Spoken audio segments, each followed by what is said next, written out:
Where will you be standing most of the time? Probably about right here, so I set the camera Oh, okay. already. It's technically a little off right now, so. Okay. How important are your slides? As far as split between you and them? Slides are way more important. Okay. Well, right now you're perfectly aligned. Okay. Don't worry, everything will fall out of alignment soon enough. Yes. Just speak good and loud so you can overwhelm the air conditioning. I'll try and speak good. All right. We're rolling? Good. Good. All right. Well, thank you for showing up at 9 a.m. on Sunday morning after an epic party last night. I definitely appreciate it. So today, I'm going to cover a few things. Just give an overview of the executives, who they are, what they think about, why they think about those things. Talk about language and how important it is, and how our language that we use in the security industry is way different than the language that they use in the boardroom. And then some tips to try and rectify that. And then some exercises to walk through. That's why you have the pen and the paper. And some homework.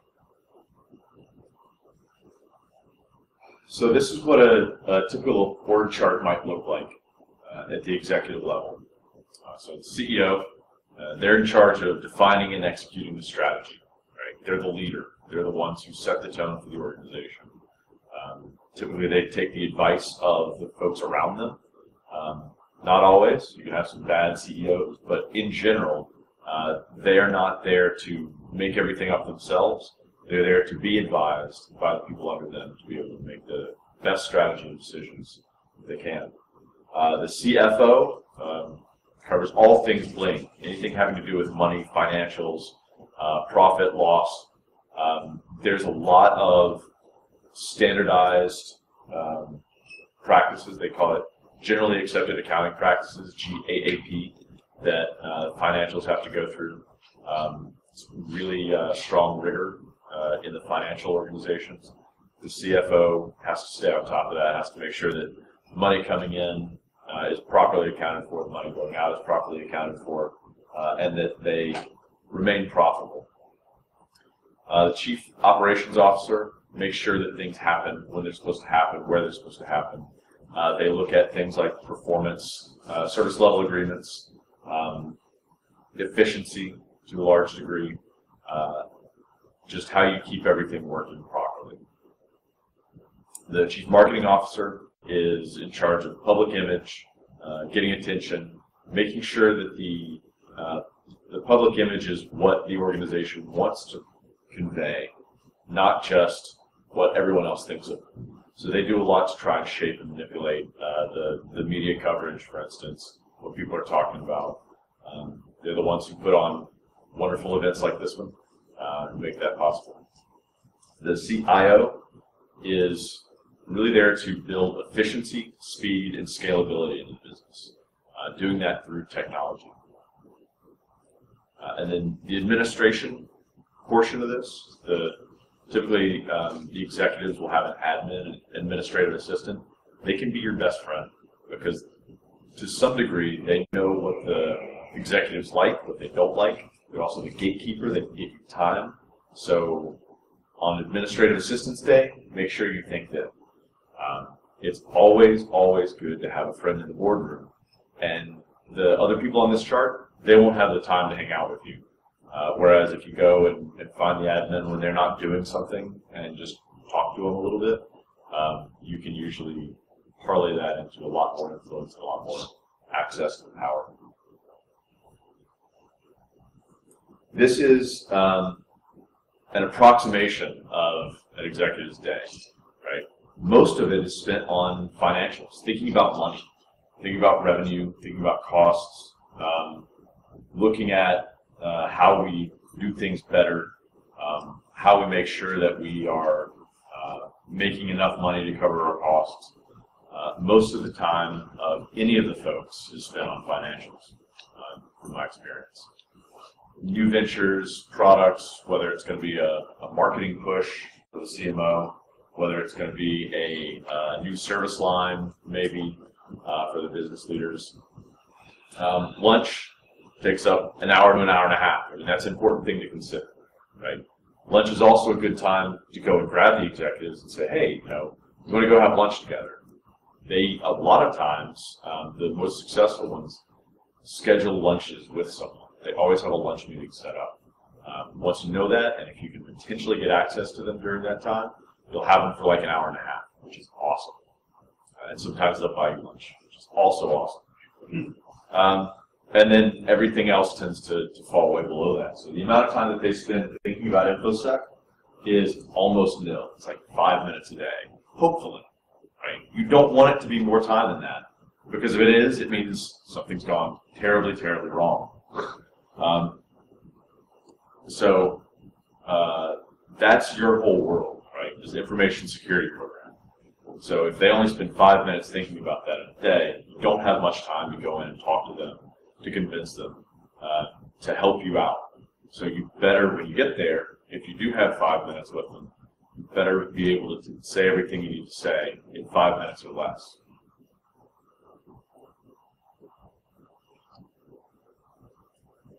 This is kind of what the executive decision-making process looks like.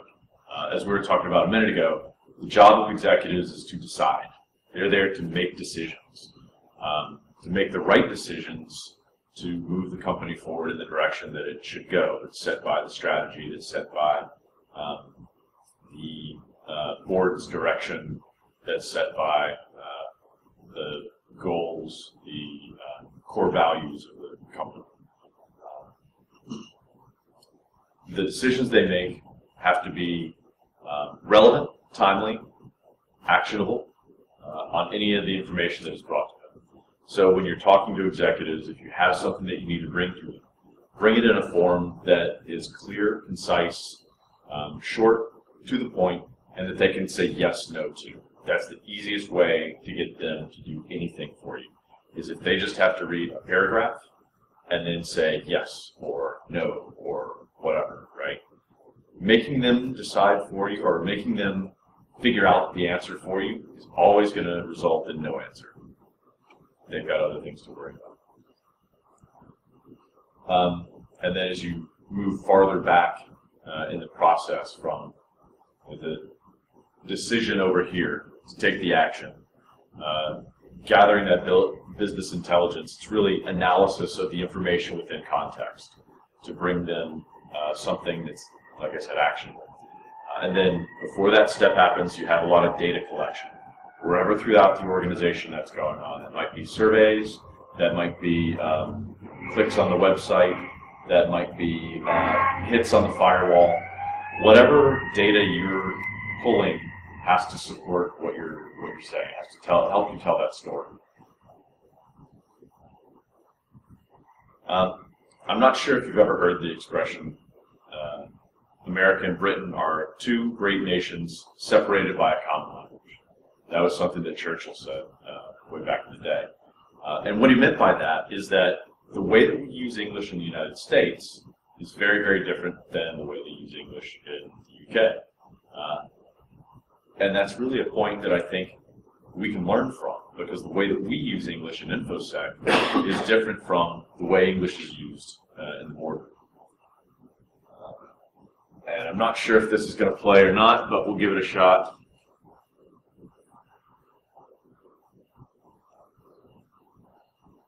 Yeah, you can't better hear that. Guys, the master needs caravan. I'd like to look after the lad. It's fairly heavy, huh? So that was famous scenes from the movie Snatch, where Brad Pitt is playing a pikey, and he's speaking English, but you can't understand anything he's saying. It's just gibberish, basically. Including in the subtitles. Including in the subtitles, yeah, that's right. So what we consider English, what we think of as English, is actually the English that we speak. If you go to a different place, if you go to a different time, English was substantially different.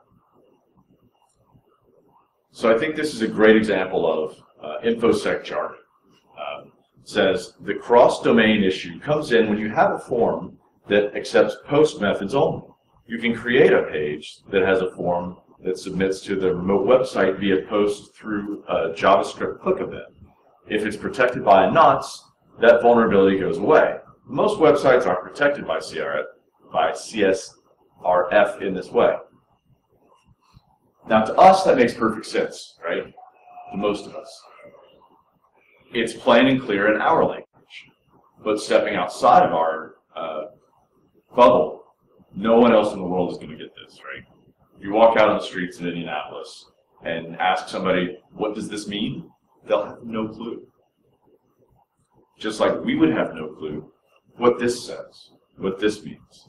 In 2009, the FASB issued Accounting Standards Update, ASU, 2009/16, which eliminated the concept of a qualifying special purpose entity, QSPE, and the exemption of QSPEs from previous consolidation guidance. ASU 2009/16 also modified the criteria for derecognizing financial assets by transferors. In 2009, the FASB also issued ASU 2009/17, which amended the standards related to consolidation of variable interest entities. Anybody know what that means? Any clue?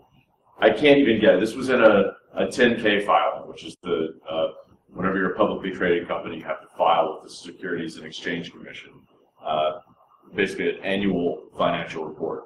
And this was in that. I've got no idea what this means. To me, it's all just gobbledygook. When you're learning a new human language, it takes, these are my guesses, but I think they're probably pretty close. To become proficient is about 1,000 hours of practice.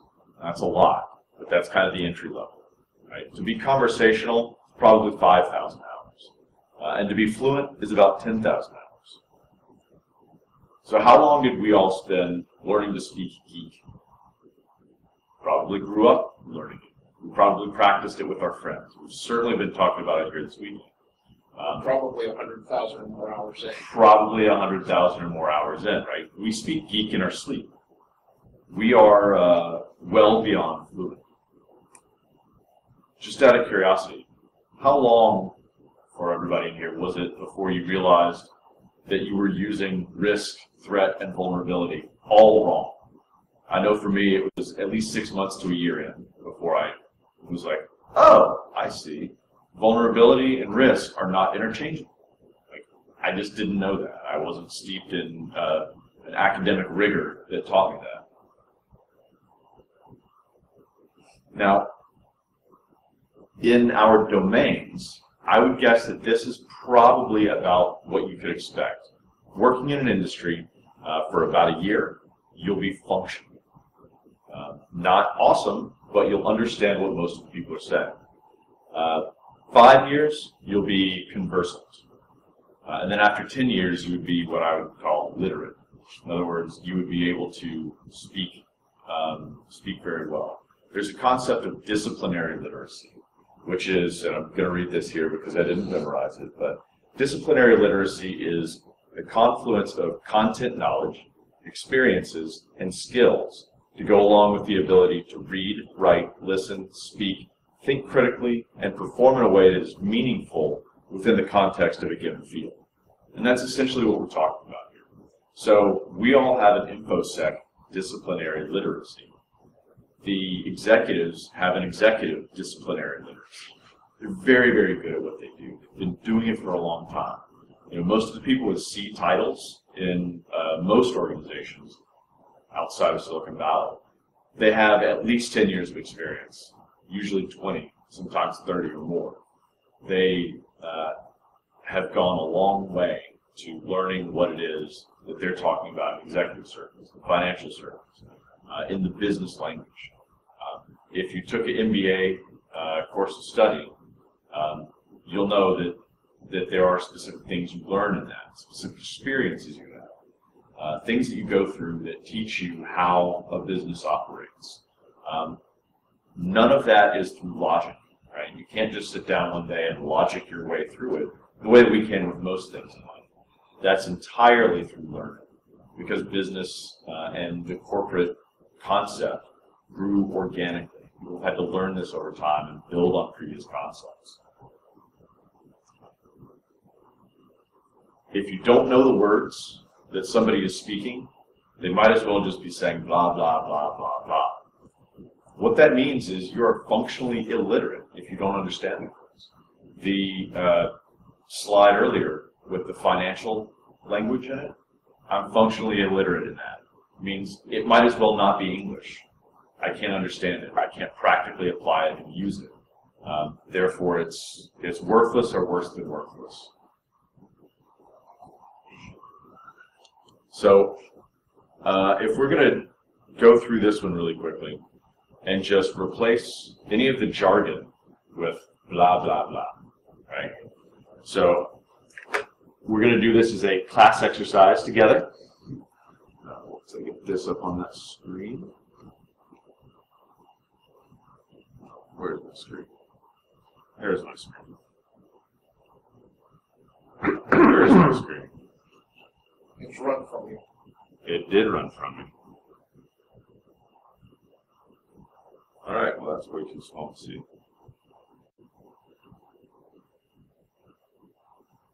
All right. Anytime we see jargon, we're going to replace it with blah. Ready to start? Cross-domain issue. Cross-domain issue. Blah, blah, blah. Blah. Comes in when there is a form.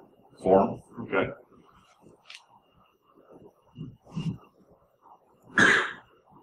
Blah. It accepts Post methods. blah.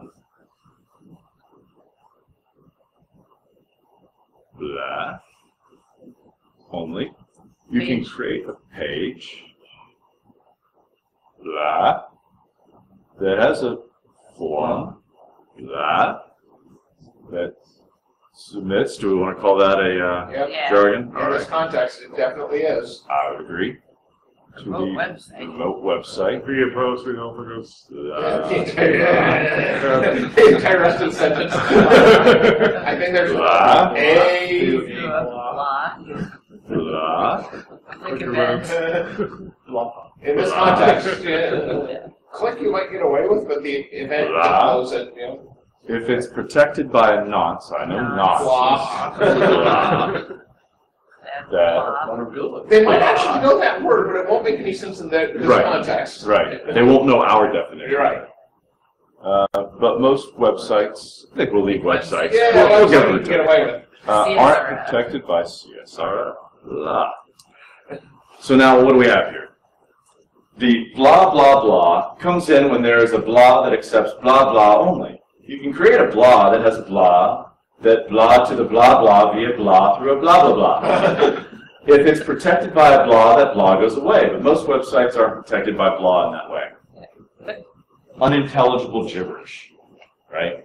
But this is how most people who are not us go through life. Go We through life need an listening to us. automated herp filter that does this for our own text, so we can. You know what? That's a great idea. Just push the button when you're working on something, and everything that's jargon gets swapped out for blah, and you're sitting there going, "Oh, nobody can read this." Or how about a like a Microsoft Word dictionary? So when you're writing your executive level report, you can go through and check, and it's like, oh, all of these words are red. It has no idea what any of this is. Good indicator that I need to change that or take it out.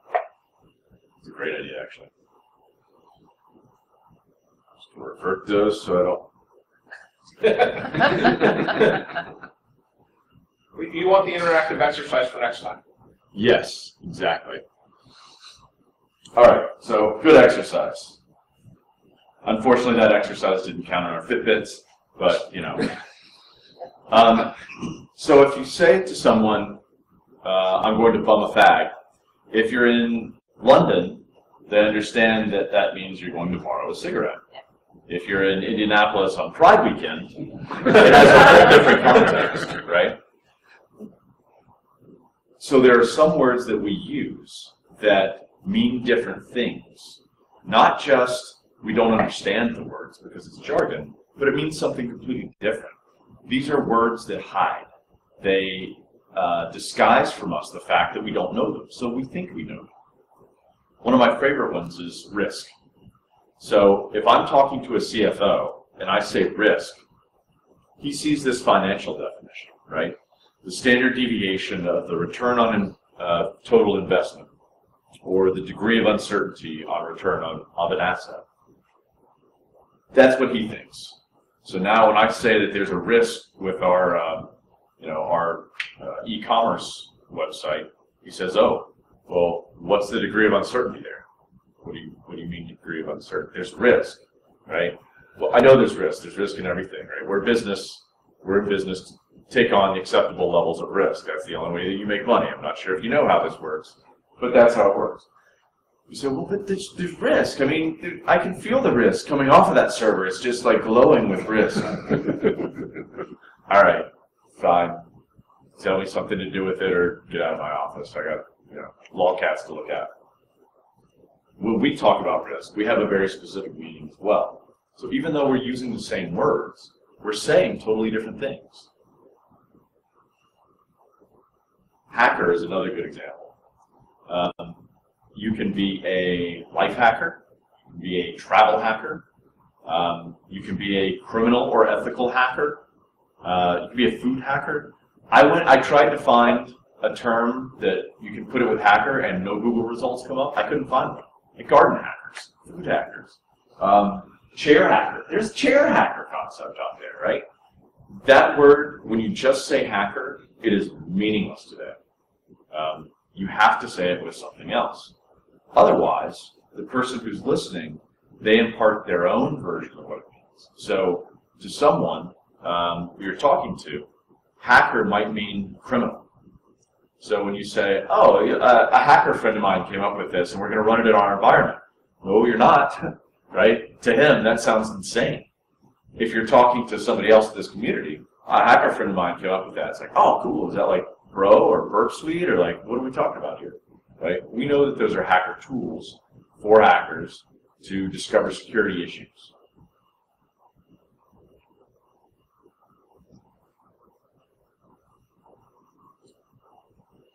When you're trying to state a position, to make a statement, especially to executives, there are a few things that you can do to make it, I don't want to say foolproof, because foolproof is only foolproof until you run into a sufficiently talented fool. But doing a little bit of work on what you're trying to say. So again, when you have that 5 minutes to talk to the executives, that it's impactful, that it's meaningful to them, and that you're able to accomplish what you're trying to. First of all, probe into the nature of it, right? Think a little bit like a philosopher or a 5-year-old. Just keep asking why until the why is so obvious that you don't need to ask why anymore. There's a lot of times when we'll do something, we'll say something. It's like, well, but why is that the case, right? Oh, we're getting a lot of outbound block events on our firewall. Why? I don't know. Well, shouldn't you go investigate that? Because that's one of the things executives are going to ask. They're going to ask you why. And if you don't have a good thing to say to them back, they'll just dismiss you. After you can't tell them anything, they'll start thinking you don't know anything. And then you'll get fired, or worse, just marginalized. They won't ever listen to you, but you'll be stuck in the same position. So probe into why. Draw an outline of what you're trying to say, right? Describe it in general terms, but you don't have to go through all the details. Again, like with the CSRF example, an executive doesn't need to know why CRSF exists, just that it does, right? What is the problem with CRSF? Well, when somebody clicks on something, it can get hijacked. Easy explanation. It's clear, and it outlines the problem, but it doesn't explicitly go through all the underlying issues. And then if they want to probe and ask why, they can and they will. Make sure it's relatable. Make sure that the listener or the reader understands what you're trying to say. So if they don't get it, or if they can't understand why they should care, they won't. And on to challenge. Part of how you can do that is you can just say, so what? All right, CSRF exists. So what? Somebody gets click hijacked on our site. So what? Like, what's the impact? Is there an impact? Is the impact small? Is it huge? Right? What is the degree of risk on that e-commerce? If it's, well, somebody could get click hijacked, and then they would go to somebody else, a competitor's page. Well, that's a big deal. They could get click hijacked, and then they would get malware installed. So what? Okay, they get malware installed. That's bad for them, but to the executive, maybe they don't necessarily care. They should care, but then you can elaborate on that and say, so what is they don't ever shop with us again? Right? We get a bad public image because it's up on Krebs' website that we're installing malware on people's computers. That's the so what. Make sure that when you're talking to people, what you say is clear, and that not only is it evident, but it's hard to be confused with something else. So that if they don't have the same definitions that we have, they won't make the mistake of confusing you with something different that you're not trying to say. And then curate. Once you get done putting something together, ruthlessly curate it if it's going to an executive audience. Depending on how much higher above you they are, I mean, you could have literally 5 minutes in a year to talk to the executives. Make sure that when you get it there, it is as robust as it can be. And trial it with people, right? When you're part of the curation process, should be people like it, not like it. Go to somebody else in the business and say, hey, I've got this idea. I want to walk through this thing with the executives. I need somebody else's opinion on whether or not this makes sense. Start going through it with them. They'll pretty quickly tell you whether or not you're right on, whether you're a little bit off, and they'll be able to help you adapt your message to better target those executives. They might spot weaknesses in your argument, for instance, that you can fix. They might see that you've got some language that doesn't quite work. Some of the best lines of reasoning I've ever come up with were not mine. They were the interaction between myself and other colleagues. And the more you tell the story, the more you go through something, the better it gets until it's exactly what you need and what you want. How to engage the executives. This is, once you now have the ability to talk to them clearly, how do you get that access? How do you go in and talk? So I already mentioned grabbing them at lunch, maybe set it up a couple of weeks ahead. Hey, I've got a product idea I want to run by you. Have you got time for lunch next Thursday? This is, again, where talking to the admin comes in really handy, because a lot of times you can just say to the admin, hey, I want to get some time with Bob. Is there a lunch slot I can grab? I'll say, oh, yeah, I'll just put it on his calendar. He doesn't ever check his calendar, and he just shows up at wherever I tell him to go, right? Which is great for you to have, great for you to know. And if you're able to develop that relationship with the admin to where they trust you to not screw up when you get there, right, and make the admin look bad, then they'll let you in. Make everything as simple and as clear as you can, to the point of BlackBerry readable, is what I like to call it. In other words, if you're using a BlackBerry device, which has like 8 lines of text on the screen, can you still get the point across in that 8 lines of text? If you can't, maybe you should go back until you can. Even if that means you make it a little bit more outlined than detailed, that will at least prompt the executive to then come back to you and say, why is this the case, right? Make sure that it matters to them, and let them then ask you the questions that they want to know the answers to, rather than necessarily assuming that they might want to know any of this stuff and throw it all in there, because they won't read it. This isn't a position paper. It's not a position paper. It's, you need to get their attention, tell them why it matters, and tell them the solution you have come to, right? There's a paper out there, really, really short paper, called The Doctrine of Completed Staff Work. And this is a military document that basically says, your job as a soldier is to bring your boss actionable recommendations, to advise him on the decisions to make. The paper goes a little bit far to the side of like, come up with a decision and present it, farther than I would typically advocate, because you do want to have a role of engaging with someone above you to help shape your opinion, to give you the context, to go through more than just a rough draft.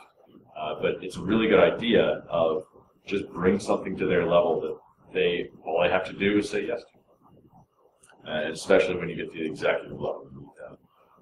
Respect the audience, respect their time, learn their language, make an effort to go talk to them. If you have a question about whether or not they should learn your language or you should learn theirs, right? You laugh. Sorry, that's an easy one. Yeah. Just think about it in terms of cash, right? How much money does the company lose if they learn your language? A lot. How much money does the company lose if you learn their language? Much less. And not only that, you're actually better off. And then you can take that knowledge and education and put it back into the company. You make the company better by learning their language. If they have to learn your language, you make the company worse. Listen a lot more than talking. And generally, I say the rule is about 60% listening to 40% talking on any given thing. Listen to their problems. Listen to what they care about. Listen to their concerns. Let them guide the conversation rather than you trying to guide it or you trying to just blurt everything out. Because as soon as you start talking and they don't get a chance to say something that they wanted to say or ask a question that they wanted to ask, they just turn off. You'll never get them again. And then climb the ladder one rung at a time. So don't go straight to the executives. Hey, I've got this brilliant idea. I've got to go tell the CEO. No, not yet. Right? Work your way up. Become your boss's friend. Make him look really good. Right? That gets you the experience talking to someone a little bit above you. Eventually, he will invite you into meetings either in place of him or alongside him with people above him. And you can just start climbing up that way. That allows you to improve your process, improve your understanding of the organization as well as the language that they're all speaking. So we're going to do some exercises. And let's see how much time we have left here. Got 20 minutes, so that's pretty much perfect. All right. If you don't have pad and paper, pad and pen, it looks like everybody does with you. Get you one. It is mandatory that we do exercises. There we go. Oh, there you go. I didn't see you didn't have one. So here's the first one. Explain SQL injection in 3 bullets.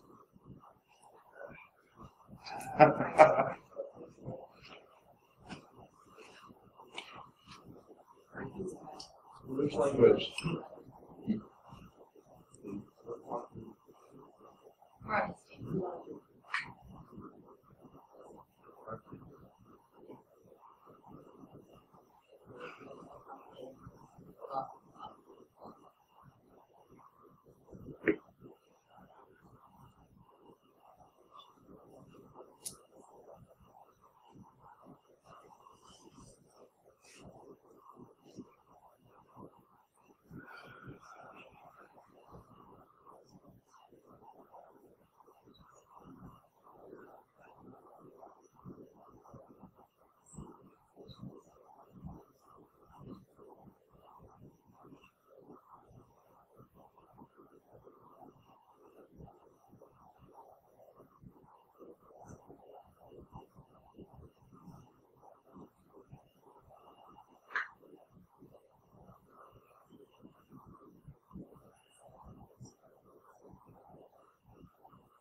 We'll have a couple more minutes for this.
30 more seconds.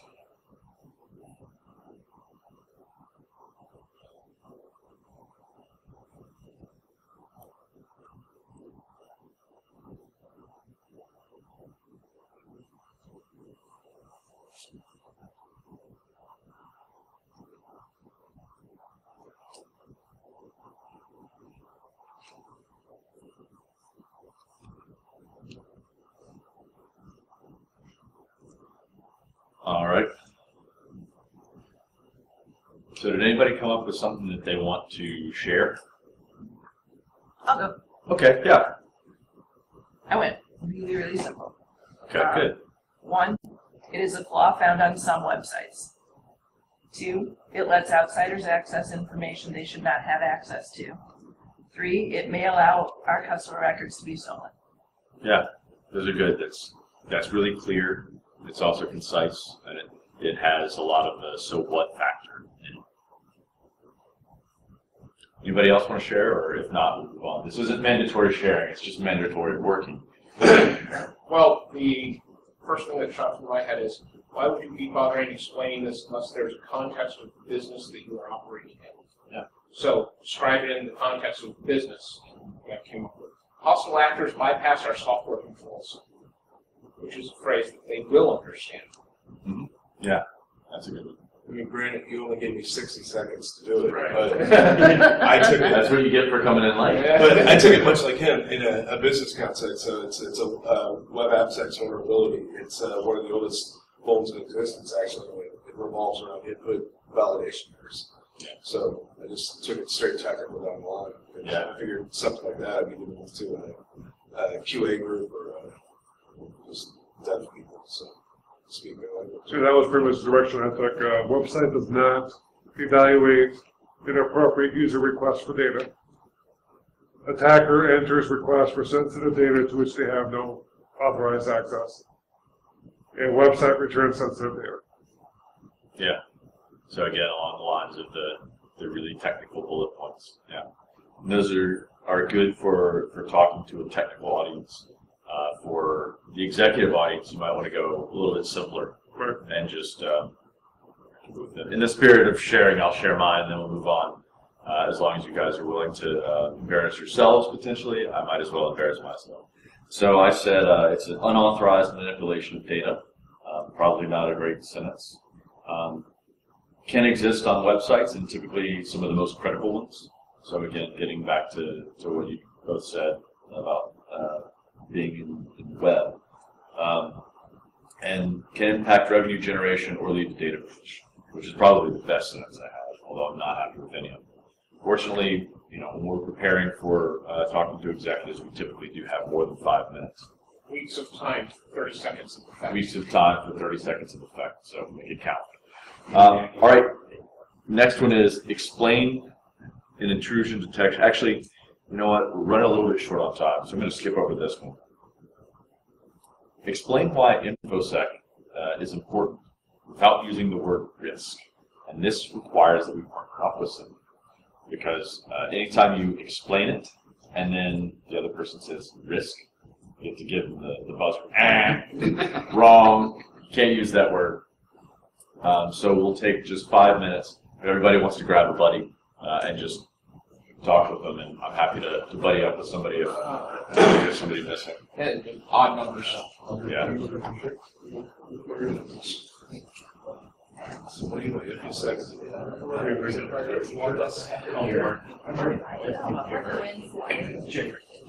Remember what happened to Target? You want that to happen here?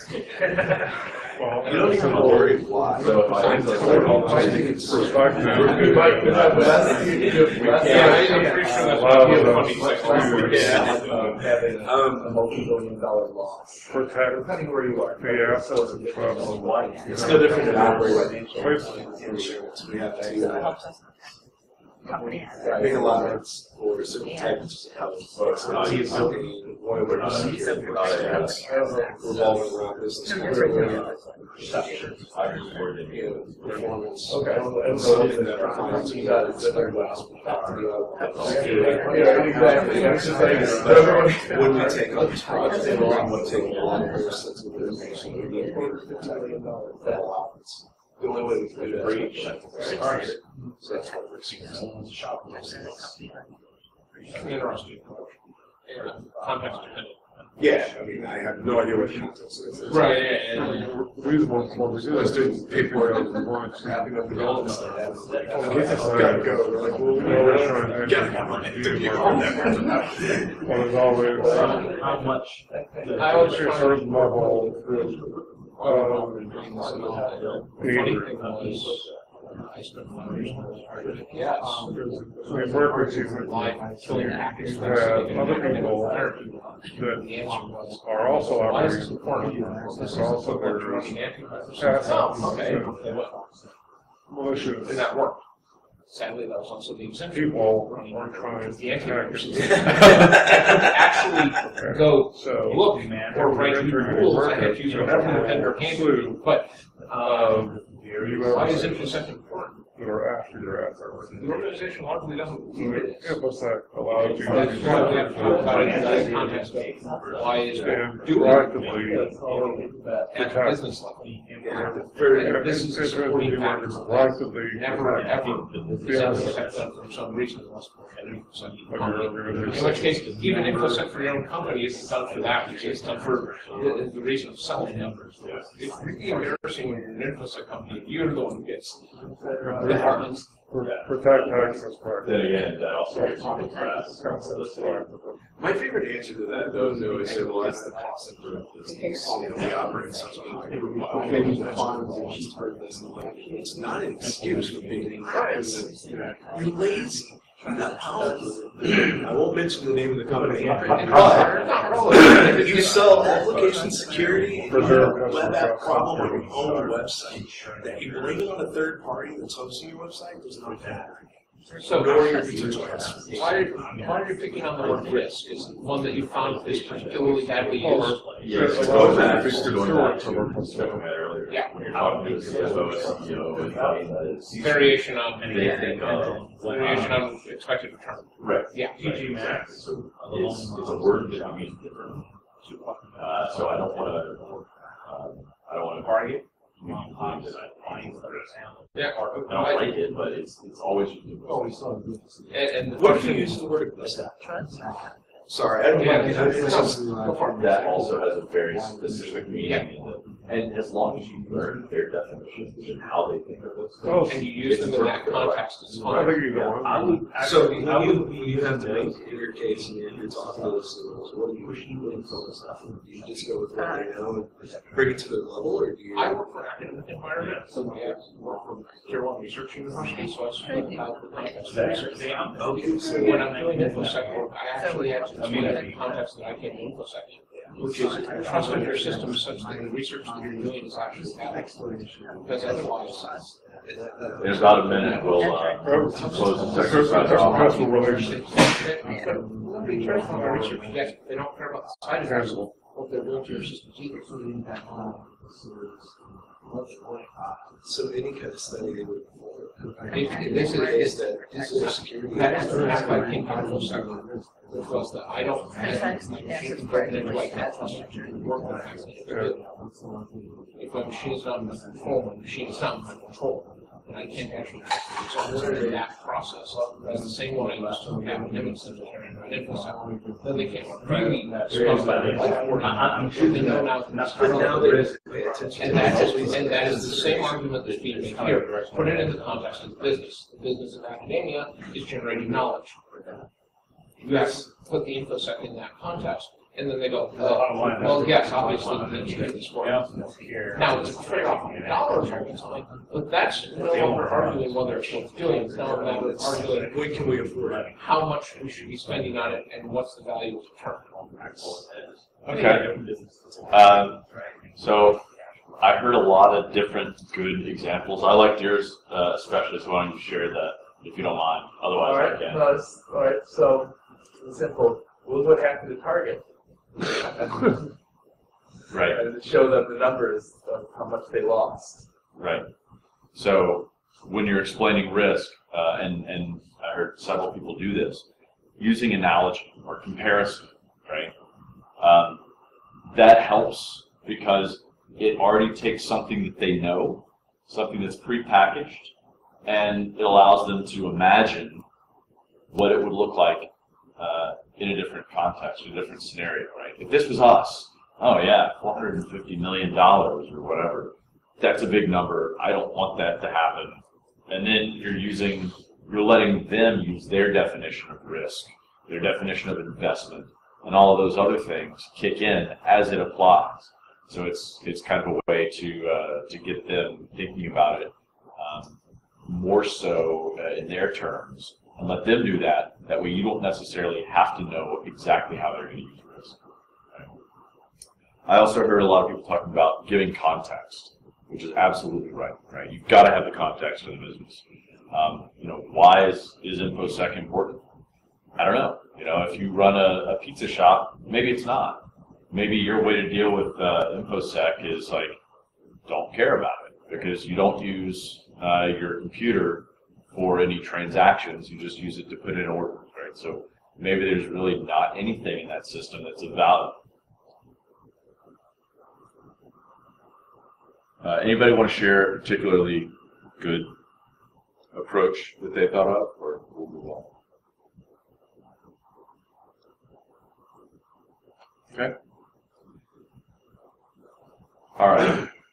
So now, with some of the risk explanations you just had, and I think I already heard a lot of this going on, war game that, right? So talk to somebody and improve that definition that you've got.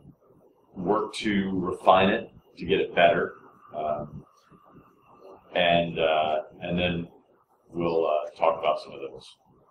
So we'll give this just about 2 minutes, and give you 2 minutes to work on a common definition among all the groups within each group, and then we'll share it really quickly, and then I will assign the homework.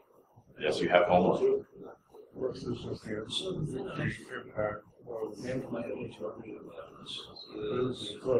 Concept of risk, you need to look at financial value. Yeah. And it turns out I went through the InfoSec under someone who worked out the financial insurance industry.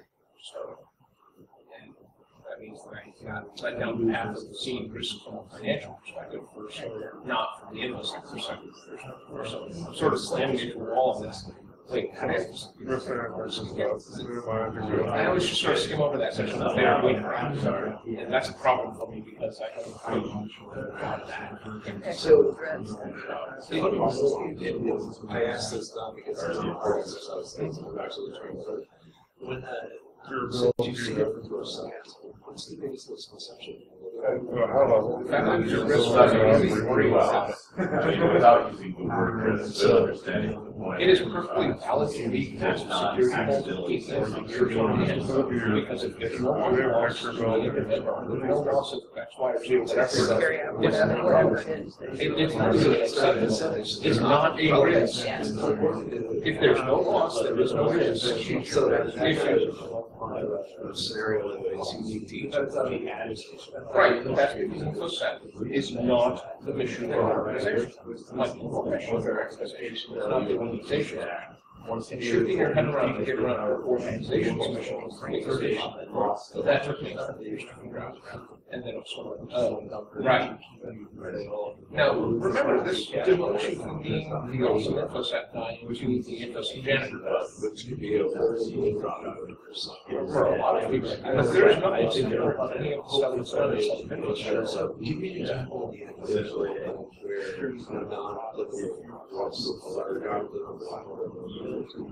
And of course, let's talk about our benefits. Our next project benefits system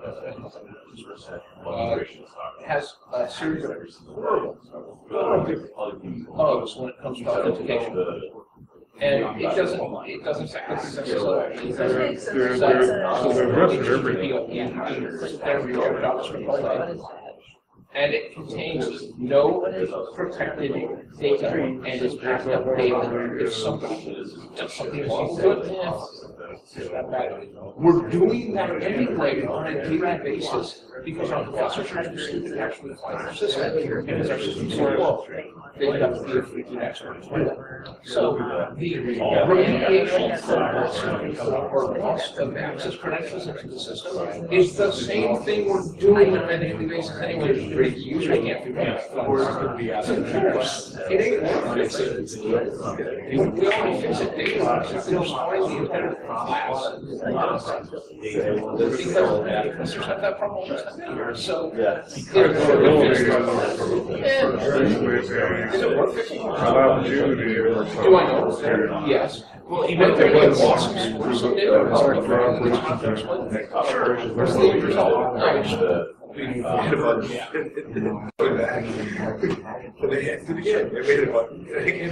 doing that anyway, so it's worth that. So that's not what a financial on the other hand would be the same set of vulnerabilities. All right, so about another minute. Around our financial We'll share. That lose data or loses money. That's worth fixing. Yes. And in fact, breaches. But I have a lot of things operation makes you vulnerable to. And that matters. It involves somebody. And this is what PCI is. It was the credit card industry responding to back to security practices and other things that you guys do. Credit card industry, not you. And the credit because a lot of businesses simply absorbed that loss. It was a collective risk to the credit card industry.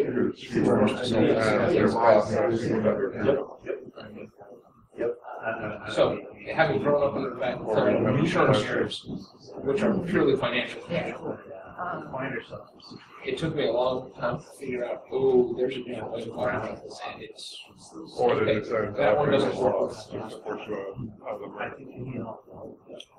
All right. Is there anybody who wants to go first? Sharing your explanation of why InfoSec is important without using the word risk.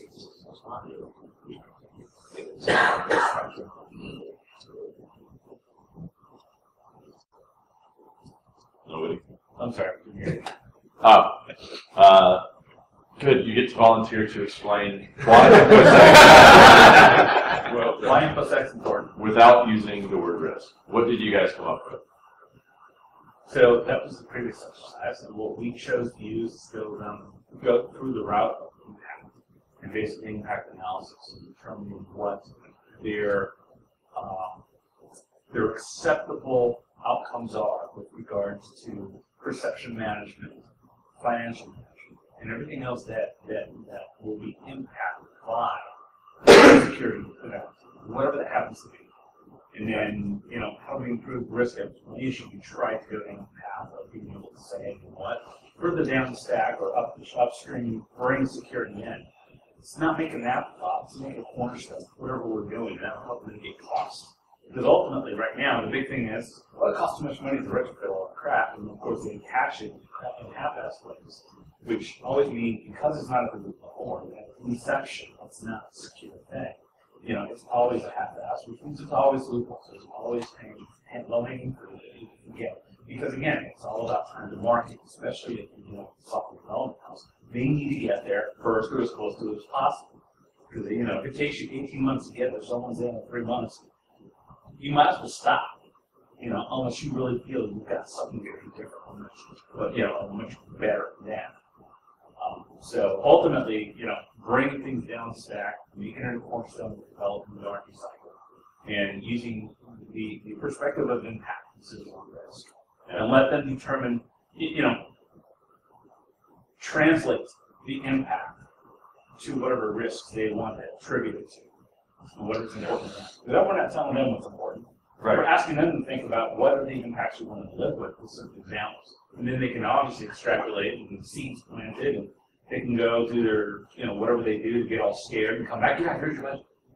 Yeah, I like that too because you're talking about getting interactive. So it's not just well, here's what you should be concerned about. It's, well, InfoSec is important because what you care about has some InfoSec impact. So tell me what you care about, and then I'll advise you on how to bring InfoSec into it, whether it's R&D, security in the R&D for software engineering, or wherever it is. It's building it in so that it is helps cut costs in the business lifecycle. And again, you use the pizza shop example, and the angle of a data breach intrusion, that may not be an issue. But someone going in and stealing your special recipe for your sauce. Yeah. Someone going in and breaching your physical security and stealing all your tortillas that you ordered from Mexico and you paid extra because you're the only one in town that does that. Yeah. It's low impact, small business.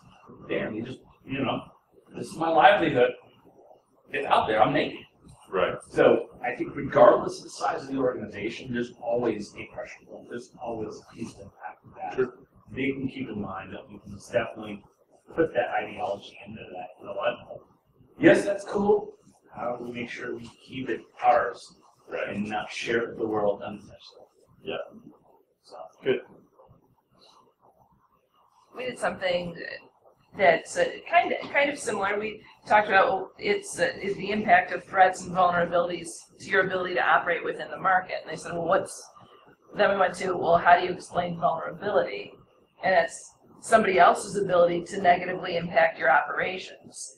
And from a business perspective, if I'm a pizza shop, another pizza shop opening down the street is a threat to my business, potentially. If I was the only one in town, now there's the second one, that's a threat to my business. If I can't get my special flour that makes my dough different, or if I can't get orders via my website, if I had this great, people can text their order, they can fill out the form on my website to order, that impacts me too. So it's just another aspect of how the business meets its objective of selling pizzas and making money. So it's similar too. So it should have a place at the table, just like supply, just like all of the other business considerations. Yeah. So putting it into the context of all of the other business issues that can come up, and understanding that from the executive's perspective, this is just one of the many issues that could, as you said, negatively impact operations. All right, we'll go on to the homework. So it would be really cool to do some homework on this. Learning how to speak business. There's a number of kind of not quite MBA programs, but you can get a lot of the information that you would get in an MBA course at home just through watching YouTube videos, or through some of the iTunes University, for instance, or Open University, or some of the other programs that are out there. You can make that priority if it's something that you really, really want to follow. By virtue of the fact that you're here at 9 a.m. after an epic party, I'd say that pretty much everybody in here cares about learning how to speak better to executives, learning how to interact with them better. So go out, look on the interwebs for the MBA like courses, or just anything, right? You might find that you really need more information on what does a CMO do, what does a chief marketing officer do, because you know that if you could get security as a cornerstone of your product development lifecycle, that all of a sudden you can get people thinking differently about it. And then make an effort to learn about your company's business. Understand what they do, right? I mean, as silly as it sounds, I've gone into organizations as a consultant, and I'll sit down with the director of information security and say, all right, how does your business do your business? Well, we sell some products over here, and I'm like, all right, well, what percentage of the revenue comes from your products versus your services versus this? I don't know. Okay.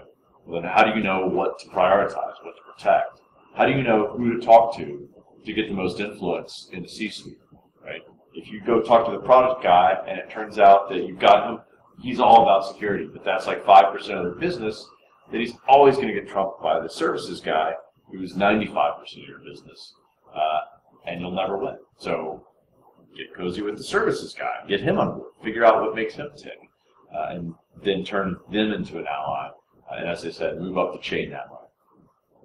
So thank you for showing up, paying attention, and doing the exercises. Hopefully this is helpful, and feel free to give me feedback. The best way is to follow me on Twitter @BeauWoods, and then DM me, and we can get in contact that way. And next up is going to be Steve Ragan, who will be talking about engaging the media API.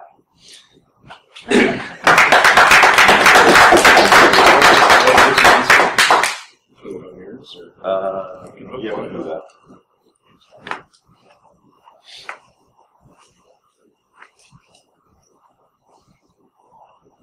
So, how was the party? Was it fun? I can remember it, so it wasn't the best ever, but I don't remember a thing. There was a loud noises most of the night. That was pretty cool.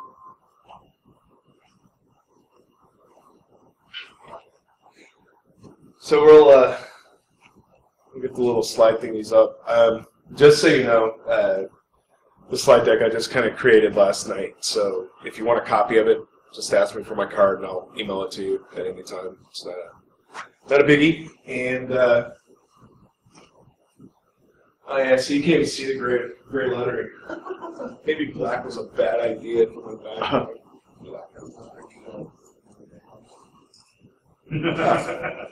Hit the next slide. Let's see if the white text works. Yeah, okay. All right, so obviously white's a good color. Now I know to avoid gray. So as it says, I'm Steve. I've been a journalist for about 5 years now, and I fell into journalism. It wasn't my first profession. I come from an InfoSec background. So when I cover security, it's really cool for me because I don't write it from a standpoint of an outsider looking in. I write it from an insider's perspective. So any kind of story I write about latest vulnerabilities or things like that, it's usually when it's something I've dealt with personally, that's how I deal with the topic. So it's always been a fun thing for me to do. Any fathers? Fathers in the room? Happy Father's Day. You? Oh, sorry. And it's really funny. My kids woke me up this morning. They made me some coffee, and they told me Happy Father's Day, and they're like, don't screw up, Dad. And I'm like, well, gee, thanks for the confidence. And they're like, do you have your notes? I'm like, yeah. And they go, you sure? Because we may have hidden them from you last night. Well, that's awesome, boys. I appreciate it. So just to give you a quick rundown, I'm going to give you an overview of what it's like to deal with the media from a perspective of being a security researcher and working in the security industry. Because I understand that we're not that accessible sometimes and we're not easy to deal with. But what I'm not going to do is offer you a full replacement for the actual type of media training you would get from a PR agent or your HR department or your communications department. Every organization is different when it comes to media policies and dealing with the press. So it's not a one-size-fits-all thing. But then again, the ability to talk to a journalist and ask me anything you want, that's always fun. So just quick show of hands, who's done media training before? Anybody? Did you like it? It was all right. Was it useful? Yes. Yeah? Very useful. Sam, was it useful? it was extremely useful. Yeah? Didn't much like it. Why? Was it just boring, or? Because most media training can be boring, that's why I asked. It's an exercise in limiting what you say. For me, I took media training before I was a media representative. So I did that before I did press work for CSL. Ah, yes, and that's when you do media training and go into media, it's a conflict of interest sometimes because it goes against everything you were taught. When it comes to actual company side, have any of you ever worked with a press agent, like an actual rep? Oh, that's a fun experience. I hope you get to experience it someday soon. That's always good. So a quick rundown of me. That's no joke. I get 100, 150 emails a day and they're pitching me stories. They want me to cover something about their company, their product, or anything like that. All those, after I read them all through, 20 of them I'm going to mark off to read later. And these are potential stories. So when I filter through these 20 emails, I'm looking for certain things about the author, I'm looking for certain things about the company or the product. But even then, only 5 of them are actually going to be possible stories for me. That's how quickly I have to narrow things down. And this is, let's just say this is all on Monday. So on Monday, I now have 5 potential stories for the day. I usually do 2 to 3 stories a day. But if it's a really long story, I'm only going to do that 1. So of those 5, 1 email might end up being a story. 1. So that, from 100 emails, down to 1. But the interesting thing about that is most of the emails I get on Monday came to me Friday evening after I was done with work, over the weekend, and of course Friday morning before I actually start working. I'm not really dealing with Monday's news. I'm dealing with stuff that's happened over the weekend. So when I start to write on Monday, my first story is usually going to be something that happened last week. My second story is breaking news today. So that cycle repeats itself twice on Monday, and then on Tuesday it's usually the same thing going over. Phone calls I avoid. So when you're dealing with the press and you're trying to get their attention, a lot of reporters really don't like to talk on the phone. And it's not because we don't like you, it's because when I'm on the phone, I'm not working. When I'm not working, my editor comes after me with a passion. You know, if you're not writing stories that generate ad revenue or generate views, you know, you've got a problem. But the thing is, the longer I'm on the phone, the less time I have to research and write. And that's really what I'm more interested in doing, you know, during a day. The only time that changes is when I'm talking to you guys. So when I need to learn about your product or what you're doing, email helps. It's usually really quicker, but you get more out of it when you're talking to somebody. You know, exchanging facts and bullet points over email is great for a quick rundown, but if I really want to know background, if I really want to know details, if I really want to know how something works, I have to talk to you, interact with you.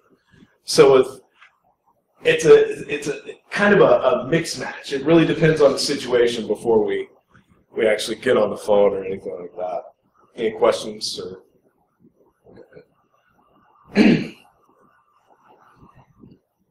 the biggest tip I can give you for dealing with the media is to know the reporter you're talking to and to build a relationship with them.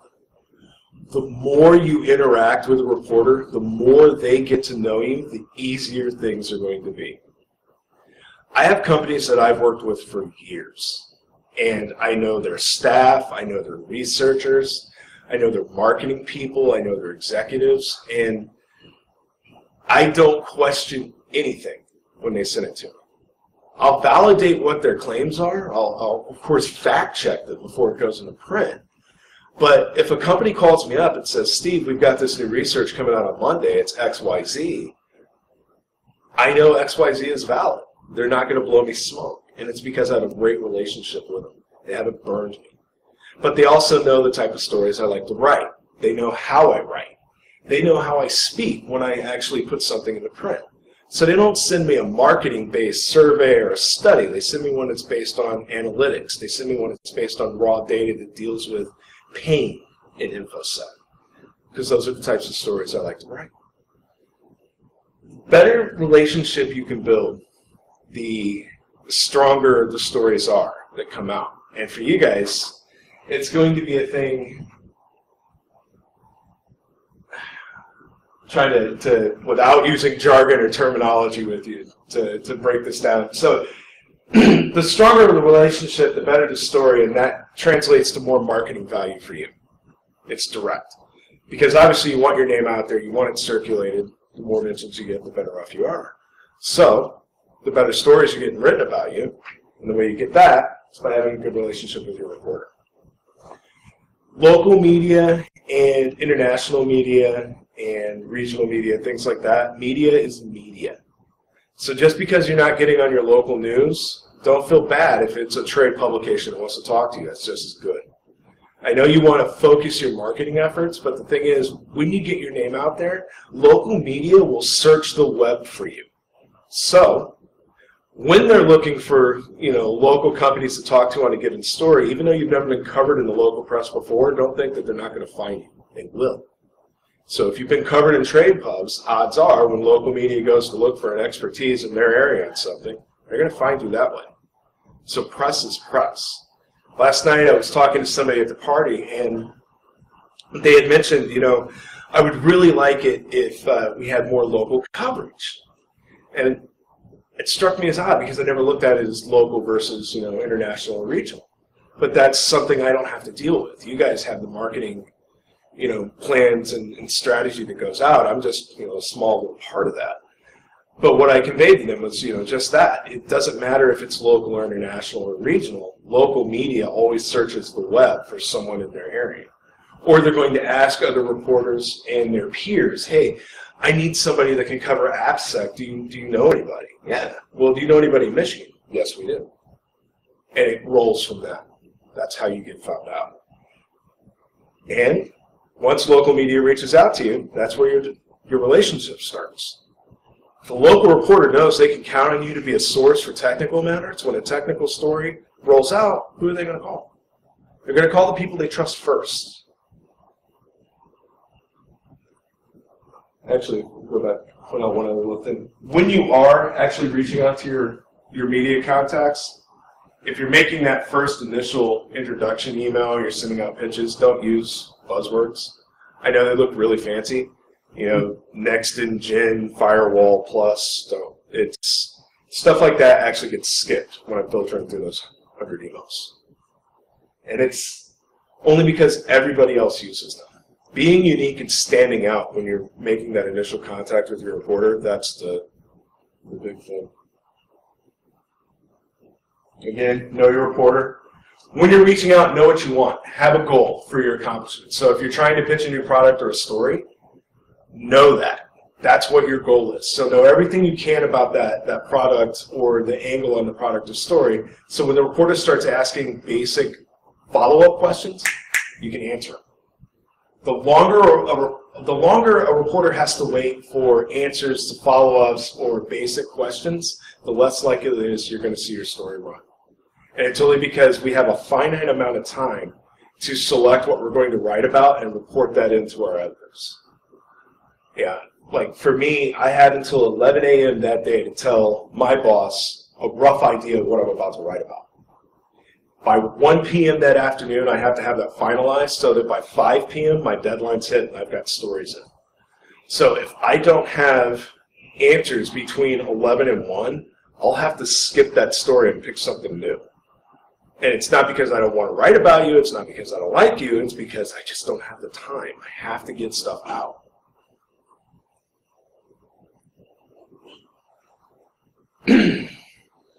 Another way to interact with the media and get yourself out there is to do reaction commentary.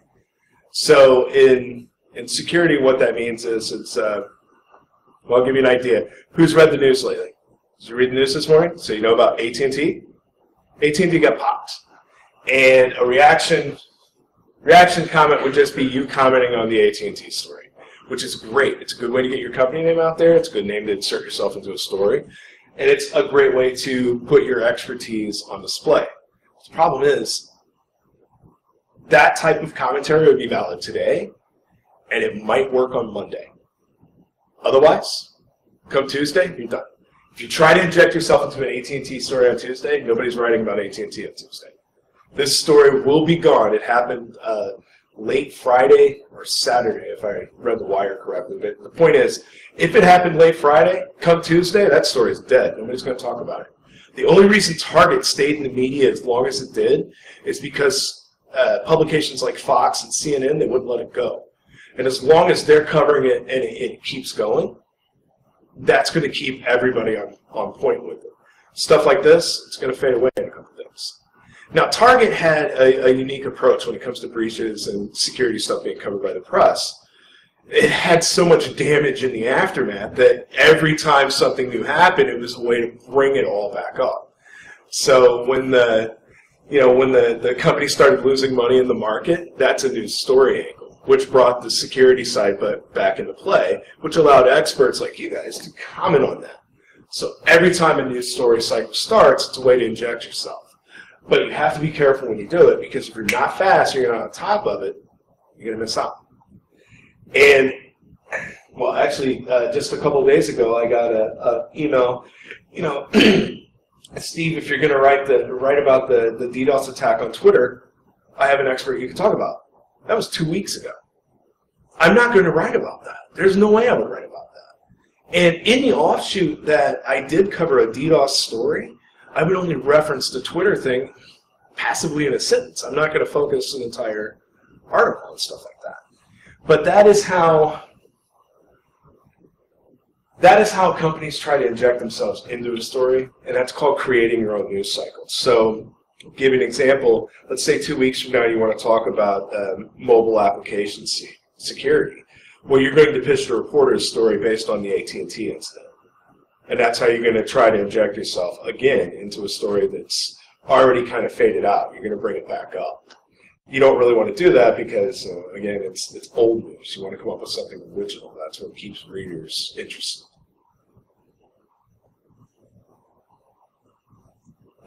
More notes on the fact that, you know, it does take time to build your relationship, and the best establishment of that is trust. So when you come to me and you want to inject yourself in a story,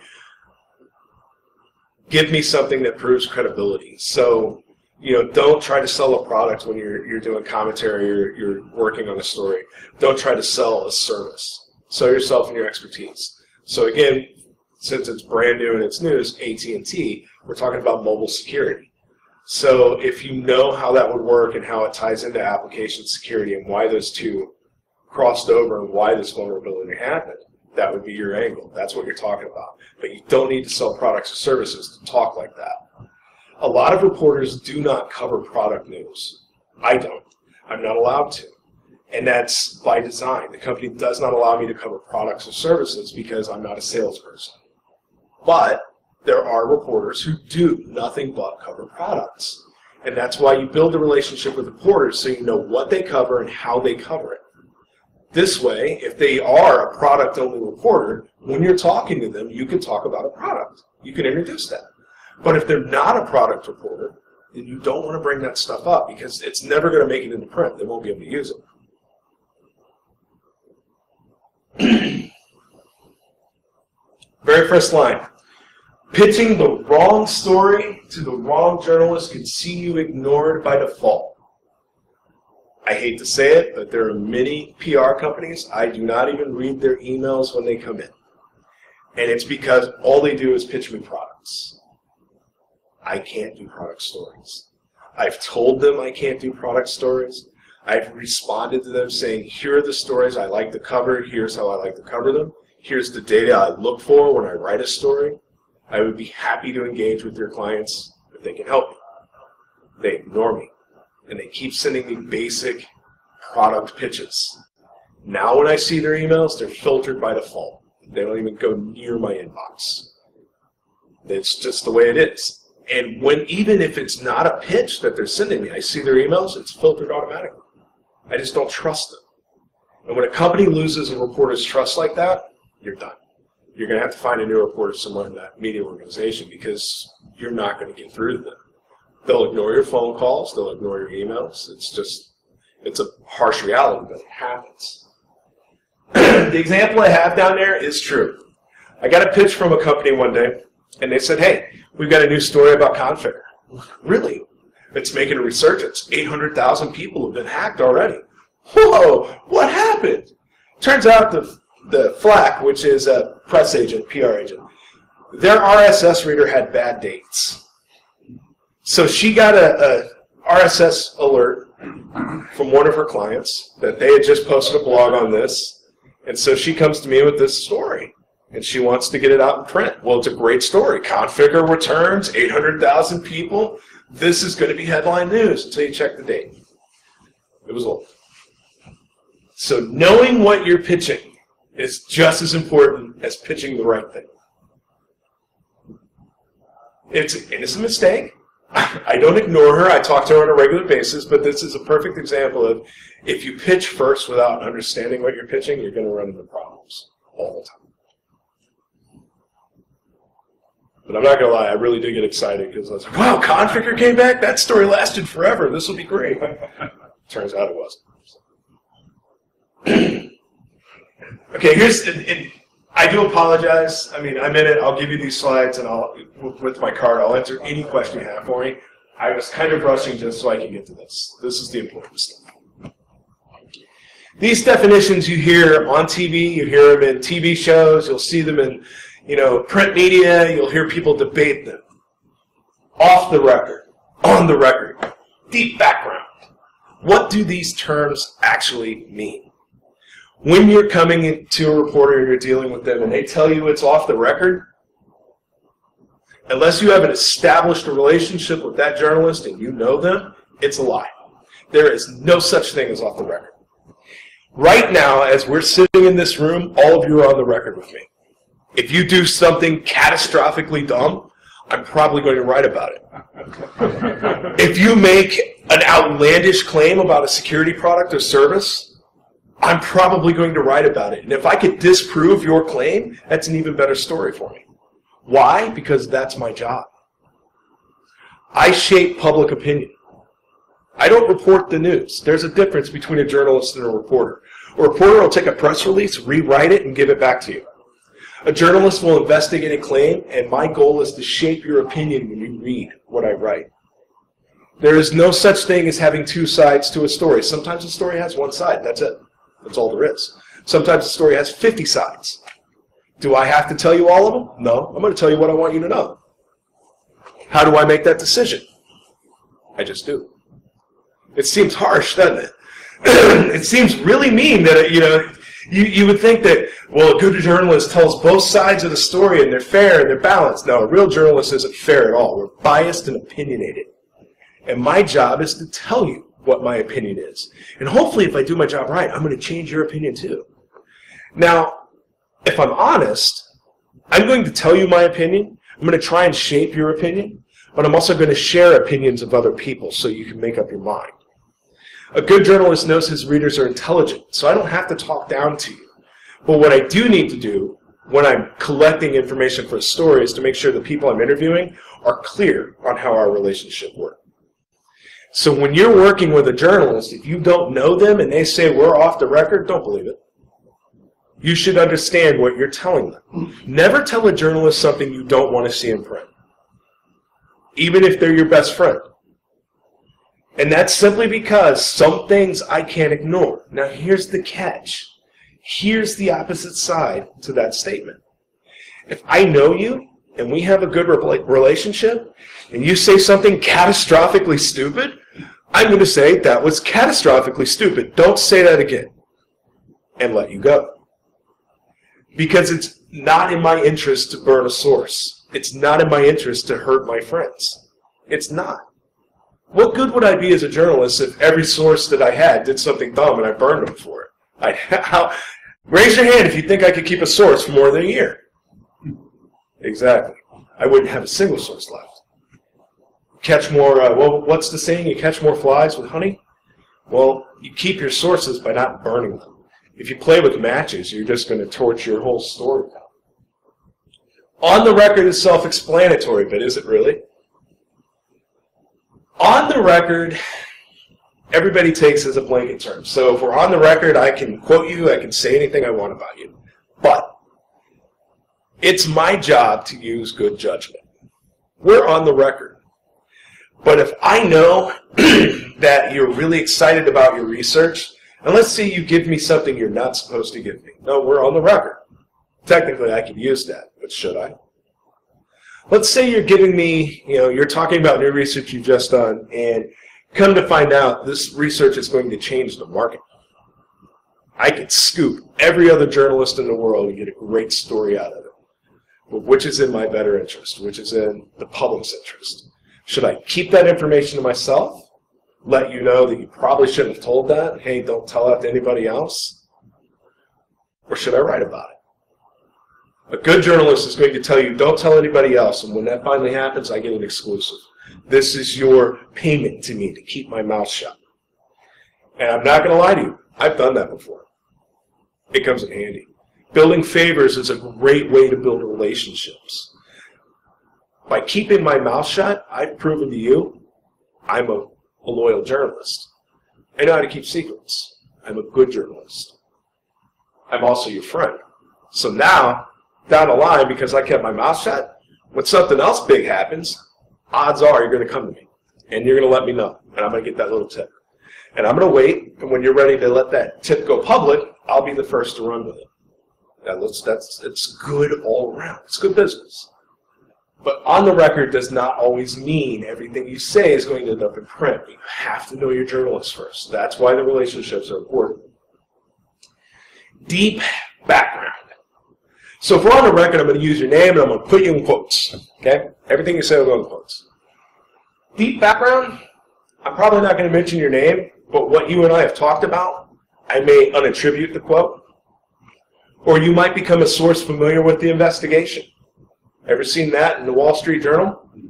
How about administration officials close to the whatever have said? You ever seen that quote? Do you know what that is? That's a spokesperson for the Department of Defense.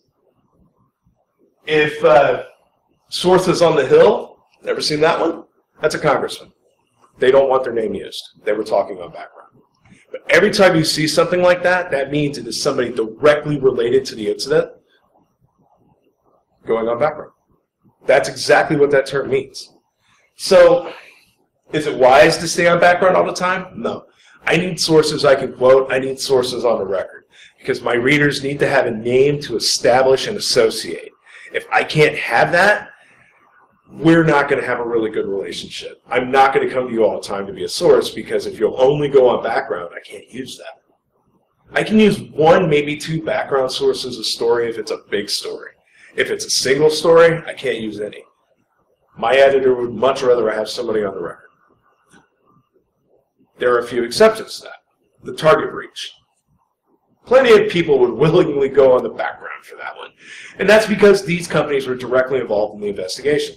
One company in particular, which I can't name their names, but I can promise you they helped certify them, and they helped investigate the breach, would love to go on background, but because they were so close to that story, they couldn't.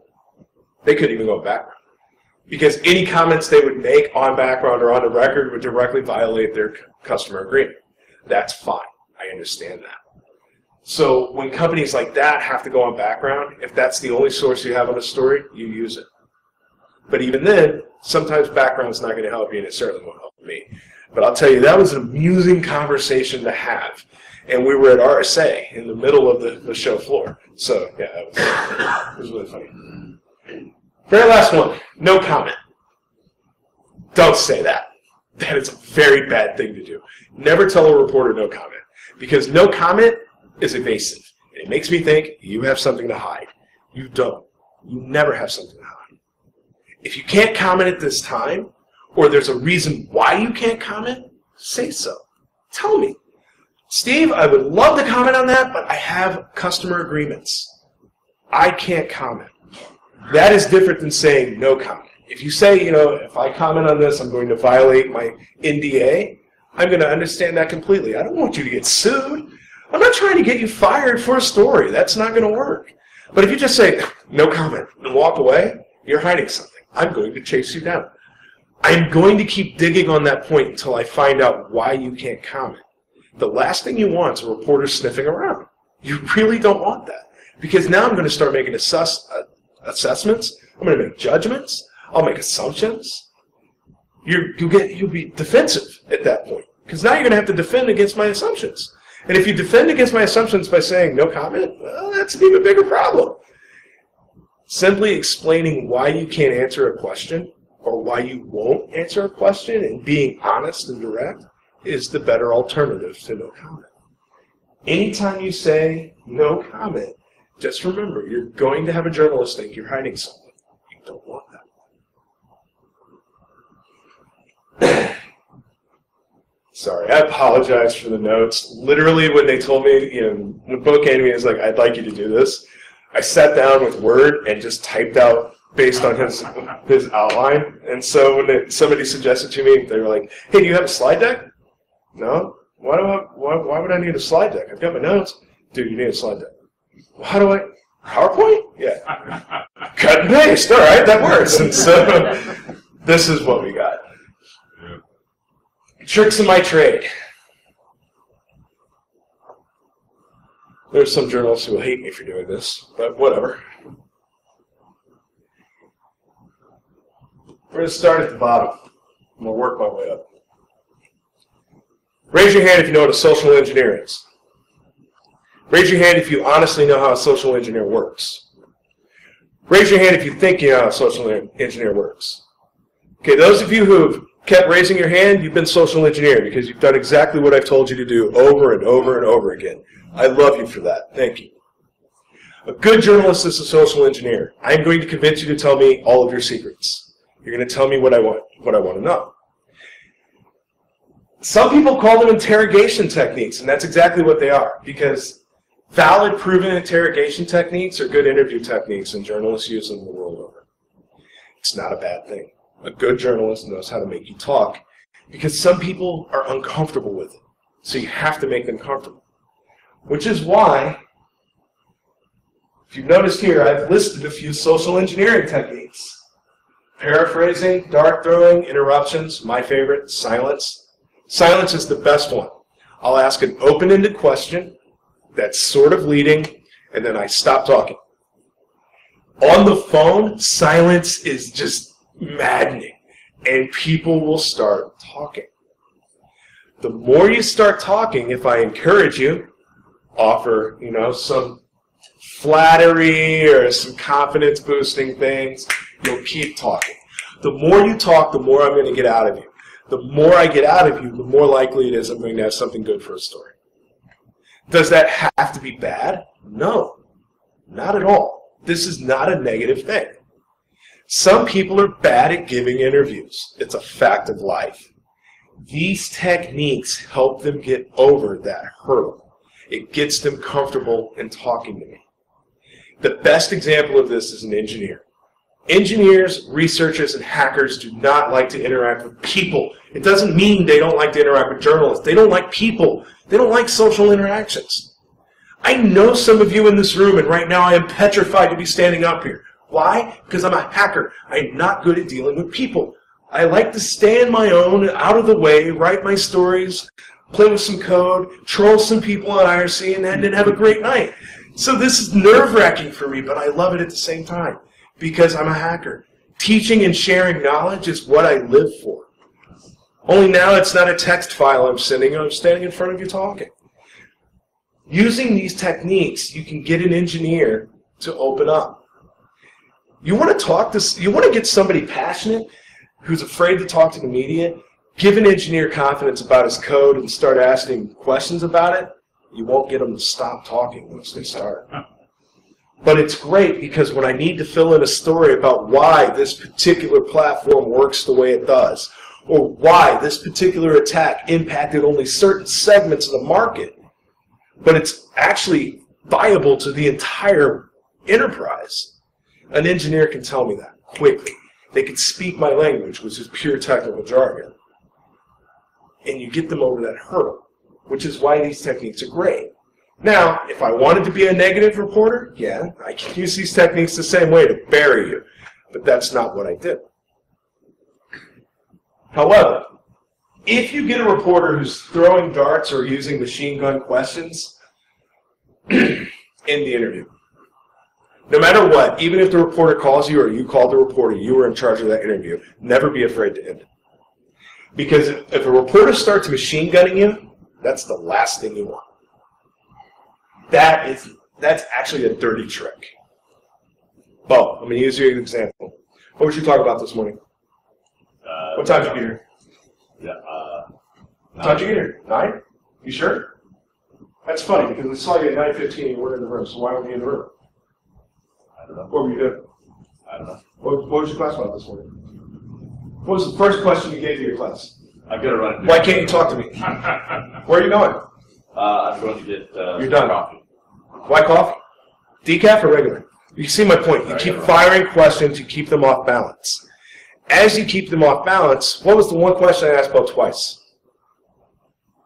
I asked him what his talk was about this morning. That's the answer I wanted. That's the question I was focused on. Everything else doesn't matter. The thing is, if I get him worried about the other questions and I keep asking him the question I want, he'll give me the answer eventually. The only way to avoid that situation or to find yourself in is to end the call. And the thing is, I did it deliberately rapid fire. I don't have to do it like that.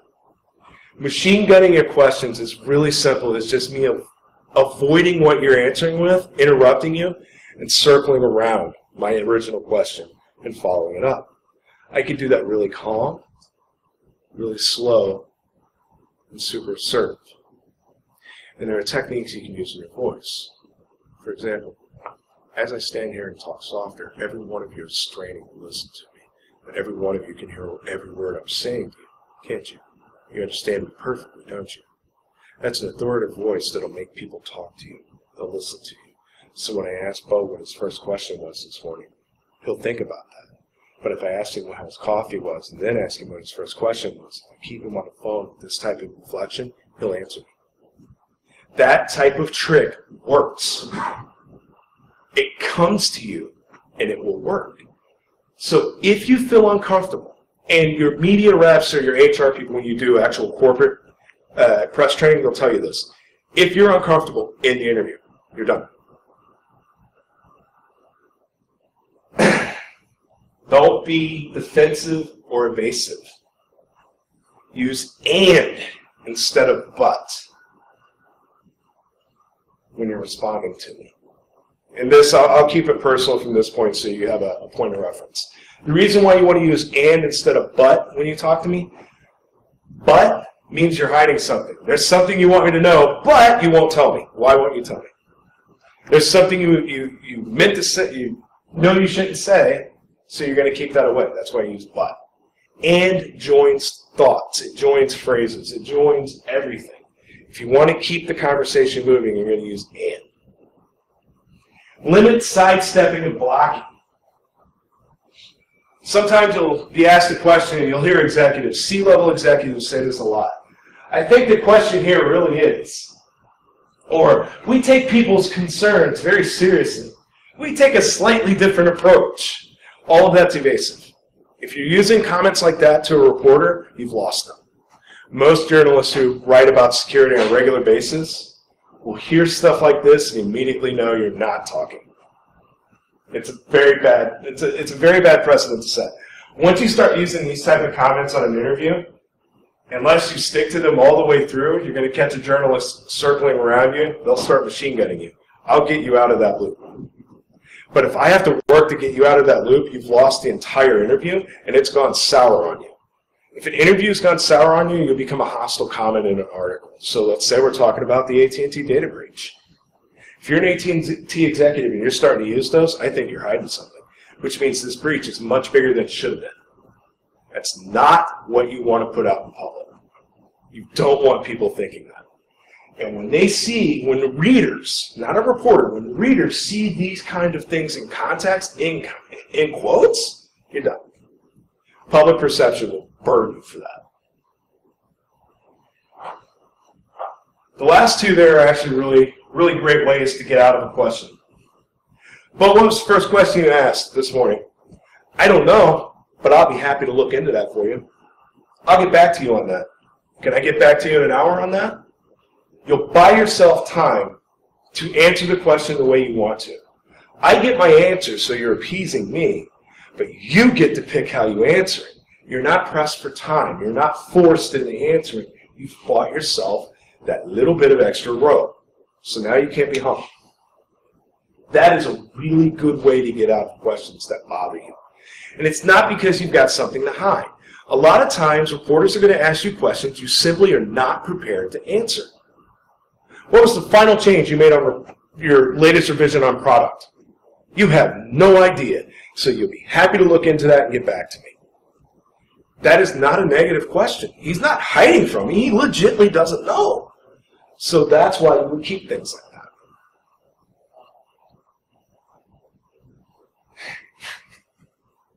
You'd be surprised how many people have no idea what to say.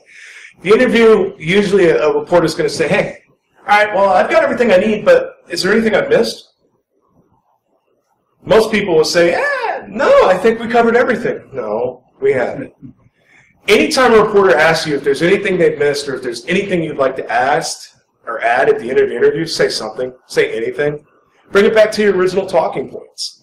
You know, your corporate media training is always going to tell you to stay on message, stay on point while you're talking to a reporter. Well, they're not wrong for that. I mean, my goal is to get you off point, but you know, they're going to keep you on point. This is a perfect way to bring your points back up, to reiterate your message and to get what you want, the focus of your story, back in front of the reporter. No matter how far you've gone off topic during the interview, when they ask this question at the end, that's your chance to bring it right back on message. And you're ending on message, which is even more important. So for a corporate side, this is a perfect opportunity to hit all those high points. For a reporter, it's my way to get something extra out of you. Sometimes I'll say, is there anything else? And I'll catch you mid-thought, and that's what you're going to tell me. And that leads to a whole new world of questions. Sometimes a completely different story, so you have to be really careful, which is why you say anything. But you always bring itself back to the original point of the interview. That's your big take home there. Go back to the original point of the interview whenever you hear that question. Some finer points of working with a journalist. At the end of the interview, do not expect to see any kind of preview of the story I'm about to write about you. It's not going to happen. If I like you and we have a really good relationship, I might give you a heads up and show you in context, not the whole story, but the comments I'm using from our interview. So I'll send you a segment of the story and how I'm putting you in context, and that's all you're going to see. And only then will you have a chance to factually correct me. I won't let you change your words. I won't let you take back what you said. But if I made a factual error anywhere in how I'm using your stories, that'll be the time you get to correct me. I need the facts to be right. But otherwise, you're not going to be able to edit or approve anything. Once our interview is done, that's the last chance you've had to put anything on record. Again, factual errors and factual corrections, yes, you can make those. Facts are important. But when you need to request those kind of changes, go to the reporter directly. Don't immediately call their boss. Sometimes calling the boss directly doesn't help you, and it'll only burn your relationship with that reporter. Working with the reporter hand in hand is beneficial to both of you. Gives me a chance to request, changes like, hey, we need to get this, fixed up in the story. You get your changes, and my boss sees it as, all right, well, he's correcting an error. But if you go directly to my boss, even though in most cases it won't make me look bad, that's the perception. You don't want that. You don't want to have a negative perception put out there. You want to keep things on the up and up. Plus, it'll look like you're complaining. You don't want to be a complainer either. So, work with the journalist first. However, if the journalist is unresponsive, then you have to go to the boss. You have to go to their editor. Facts always need to be correct. And if you can prove there's a factual error and the reporter's not helping you, you have to go to the boss. Facts are important. If you promise me a follow-up, I don't know, but I'll get right back to you. Make sure you do. And it's not inappropriate to ask the reporter, hey, when do you think this story is going to run? Probably next week, which means before next week, you need to have your follow-up into me, especially if it's part of the story. The sooner the better. If you tell me you're going to follow up and you don't follow up, that's a strike against you. I'll cut it from the story. The story will probably still run, but I'll remember that. Which means I'm either going to press you on the phone the next time we talk to get everything now so I don't have to wait on a follow-up, or there won't be a next time on the phone. Misquotes. We're on the record, we were talking, I wrote down what you said, or worse, I paraphrased what you said. This is why you'll get a preview sometimes if we have a good relationship. Because if we did a lot of interviewing on the phone and I took a lot of comments from you, I'll send you that preview so you can see how it looks like in context so that you'll know I'm paraphrasing you, but more importantly, you know what's being said about you on the record. That'll be the chance you can come to me and go, I didn't really say it like that, Steve, I said it like this. This is what I said. That's a factual correction. I'll let you do that. You're not taking your words back. You're saying, I didn't say misanthrope, I said Mark Anthony. There's a huge difference. I don't know how you heard misanthrope. I'm not even sure what that word means, but we'll need that changed. And I'll let that go. I'm going to change that for you. I want you represented in quotes accurately. My job is not to make you look bad. Now, I'm not supposed to make you look good, even though I try to. But the thing is, I don't want you to wander around being misrepresented in print. That's a bad idea. If you're misquoted, and you come to me and you say, you misquoted me, I need you to fix this, and I don't respond, you do have to go to my boss. Actually, if you really wanted to go to my boss first, there's not going to be a journalist that's going to fault you for that, because if they misquoted you and it was unintentional and they're not trying to fix it, then that means they probably did it intentionally. I don't want to speculate and say that happens, but if it does, you need to get it corrected quickly. Always be willing to talk to an editor if you feel you're misquoted, but be prepared to prove it. Be prepared to prove it. Anytime you want to make an editor, force an editor to change their story or force a reporter to change their story, you have to back it up with facts. You have to prove it yourself. Oh, you can't see the screaming guy. Oh. Okay, so after the story runs, sometimes you'll be sitting in front of your computer and you'll scream like that guy's doing. It's a really great high-def image, too, and it's not showing up. Oh, that's painful. But if the story goes to print and you don't like what you see, don't panic. It's okay. If you have a problem, reach out to the reporter. But don't start going hostile. Don't fight. If you fight, you've just created a new story. You don't want that. If you like what you read, great. Tell everybody about it. Share the links on social media. Talk to the reporter. Hype them up a little bit. I crave attention. I don't mind it. So giving me attention is a great way. It makes me happy and it works. The more people that read my story because you're hyping it and giving it attention, the more people that see your name. It's a win-win for most of us. If you pitched out a story, so I'm not the only reporter you talk to. You talk to 5 other reporters, track us. Who covered it? Who covered it best? The one who covered it the best, that's the reporter you want to talk to next time. Go to them first. Because you want somebody who's going to represent you the way you need to be represented. Now, you don't want to have a shill, but at the same time, there's nothing wrong with going to the reporter who covered you best first. If you hated the story or the journalist, keep it to yourself. Again, don't fight. Being hostile publicly and airing dirty laundry on Twitter or Facebook, bad idea. It happens. That's the frightening part. Don't do it. Again, it's going to happen. Sometimes you're going to get a story in print and you don't like it. But when it does, be professional, deal with the reporter, or just let it go. It's going to happen. The last thing you want to do is fight. But if there's factual inaccuracies or if there's a factual problem with the story, you need to get it corrected. And if you can't do that by working with the reporter, you go directly to their boss. All major media outlets, our editorial structure is public. You can look up my contact information online, and you can get my boss immediately. In fact, on our masthead, when you look at the magazine itself, I'm third in line. My bosses are the first names you read. It's really easy to find out who's who when you're looking at a publication.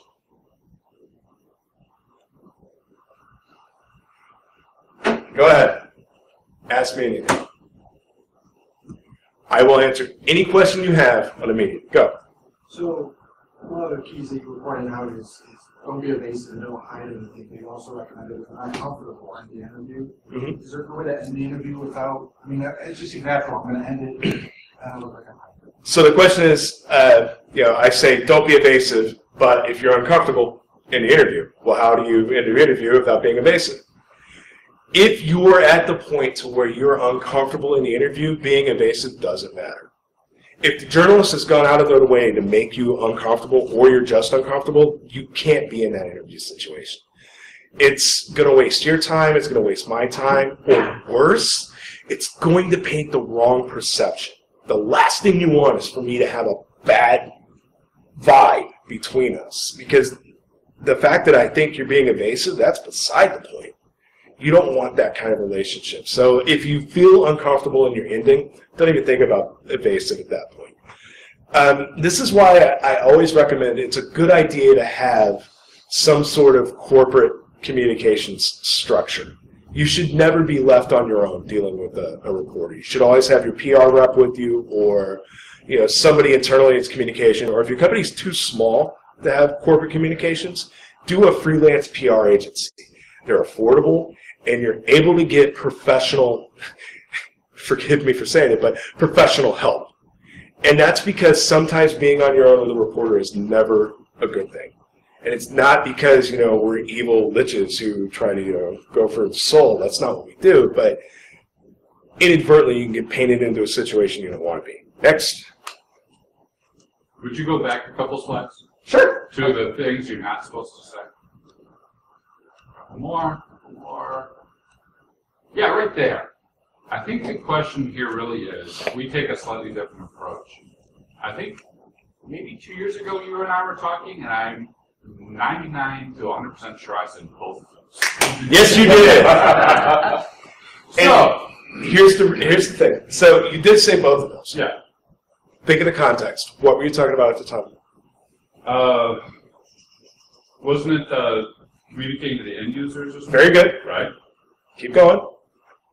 Because actually saying those in certain contexts, you're going to be okay. All I'll right. forgive you for it because I get your point. Yes. But again, the fact that you can recall that, what's that tell you about our relationship? Think about that. Would you say we have a good relationship, good working relationship? Absolutely, yeah. So if we have a good working relationship, wouldn't I forgive you for little slights like that because I know what you're trying to say? That's true. Okay, I appreciate that. There you go. So You're not wrong. What would have been a better way to say that, though? It's hard to do that without putting words in your mouth, but what I would do is rephrase their question and give it back to them. All right. And then give them the answer. Right, because I would almost see, when I've interviewed people, this came up when the question was unclear. They were struggling to understand, well, what are you really asking? Which is why you would rephrase the question and give it back to them and then give them the answer. It's because you know what the reporter's trying to ask. You get it. But it's unclear to you, so you're going to rephrase and give it back to them and then give them their answer. Saying it like that, full stop, is when there's a problem. Okay. So, and maybe I should update the slide to point that out. It's when you say this full stop that you have a problem. But there's nothing, if you have a really good relationship with your reporter, you're not going to have to worry about stuff like this. You're really not. Because 9 times out of 10, our interviews, like when he and I do interviews, literally I don't say I need an interview. I ask him a question and he gives me an answer. And he just knows that I'm either learning or I'm working on a story. Because I use is a really bad word. I need my sources to teach me. If I'm not constantly learning, I'm worthless as a journalist. So when something comes up and I need to understand it better, I trust that he's not going to give me smoke. He'll give me a valid answer. So I'm comfortable going to him saying, what does this mean? And he's going to be like, well, what I think you're saying is, and he'll give me my answer. And I don't even think about him using those terms. I think about the answer. That's why the relationship is key. Gotcha. Anybody else? Come on, give me more questions. It's an AMA with an actual reporter, and I'm not going to write a story about you. I thought you said you were journalists. What's the difference? Reporters regurgitate press releases. Journalists actually have positions. I'd hug you, but I'm all the way up here. Very good. And I like how you paid attention and caught that. So, go. Yeah, you said if we want to correct a factual error, we have to be able to support that, or a quote. Recording the calls, would that be a way, or how would you see it? Very good question, and I will tell you how this could both help you and burn you. So, if you're recording a call, that's a great way to say, Steve, I didn't say that. Well, yes, you did. I've got my notes. Well, I've got the call recorded. You've immediately gone defensive. Not only have you gone defensive, oh, it's thermonuclear. But here's the thing. If I've quoted you out of context and you've got that call recorded, you can drop nuke bombs all you want. Because I'm in the wrong and now I know it and I have to make that change. If I don't, guess what you get to do? You get to call me out on the record and put that call in public. For a journalist, done. There's no recovering from that. Now, on the opposite end of that, I record every phone call I've ever made. I do not need your permission to record you. If you were talking to me, you should assume I'm recording you immediately. And if you call me out and you're wrong, and I have to put that call in public, I'll burn for it. It's bad on me. I should never have to defend myself on a story, and in fact, I never will. My reputation speaks for itself. But if I have to go to blows, and I have to defend the story and defend what I've done, and it comes down to me putting up a recorded phone call to make my point, the story has spiraled so far out of control at this point, the original story doesn't even matter. It's taken on a life of its own, and the last thing a journalist wants to be is the news. We're never supposed to become the news. And if I have to put a recorded call up to defend myself in a story I wrote, I've become the news, in which case I might have to start looking for a new job. So recorded phone calls were great for you, bad for me. Very, very bad for me. So just go back to that. How do we factually go back and say, I didn't say that? Recorded phone calls is one way to do it. Again, it's all about your relationship. I mean, keep notes, and this is also why you have a PR person on the line, and why you have somebody with you when you're doing these interviews. You do have a second source. But if you have a great relationship with your reporter, you're not going to have to worry about somebody watching your back. You're not going to have to worry about having a vetted evidence collector next to you. You're not going to have to worry about that. Most journalists, you're not going to have to worry about that either. Yeah. 9 times out of 10, if you call me and you say, Steve, I said it's A, you wrote B. Damn, I'm sorry. Here, A's up, give it 5 minutes to propagate. It's easier for me to make a change than it is for me to fight. Because remember, 150 emails a day, narrow that down. I'm reading, I'm researching, and you're calling me to fix the story? Yeah, what am I going to do? Am I going to fight with him while trying to figure out what I'm writing today, or am I just going to change it? It's easier to change it. But this is why you work with your reporter and not go to their boss first. The more changes I make, that stuff's logged and recorded. My boss is going to come to me going, why do you keep making changes? And then I have to get into that whole conversation. But if you've got your proof and your contacts and you've been calling me, you're clean. I don't have to worry about you. It'll be me that's on the line. So having your rep with you is one way to prove that you need a factual correction, or having a solid relationship. You know, if Wolf calls me and says, Steve, that's not what I told you, it's this, I'm wrong. He doesn't have to prove anything to me. I'm wrong. Because we've got a relationship to where he's never steered me in the wrong direction. I don't believe he ever will. So if he calls me and said, dude, you quoted me wrong, I'm fixing it. It's done. It's much easier to do that because he's proven, as a source, he's proven himself. And as a journalist, I have to always prove myself. That's the way it should be. That's why our relationship works. Next. Wolf, explain your story, your situation, and the reason why you wanted this class. Wait, are we recording? No. Is this on the record? Are we? Oh, hi. Thanks for watching. I didn't know this was on. My name's Tony, and You need to step about 1 step to your right to actually be in frame. There you go. Really? Yeah. But the camera's pointed that way. Yes, but it's only catching the left half of it, so in the split screen setup. Yeah, there you go. Now you're out of frame. We're out of frame. So how would you like to cut this? Do we want to? I will let you bring it up any way you want because we can go backwards on the situation or we can start. It's really up to you. Can we flip back to your best practices slide a little bit?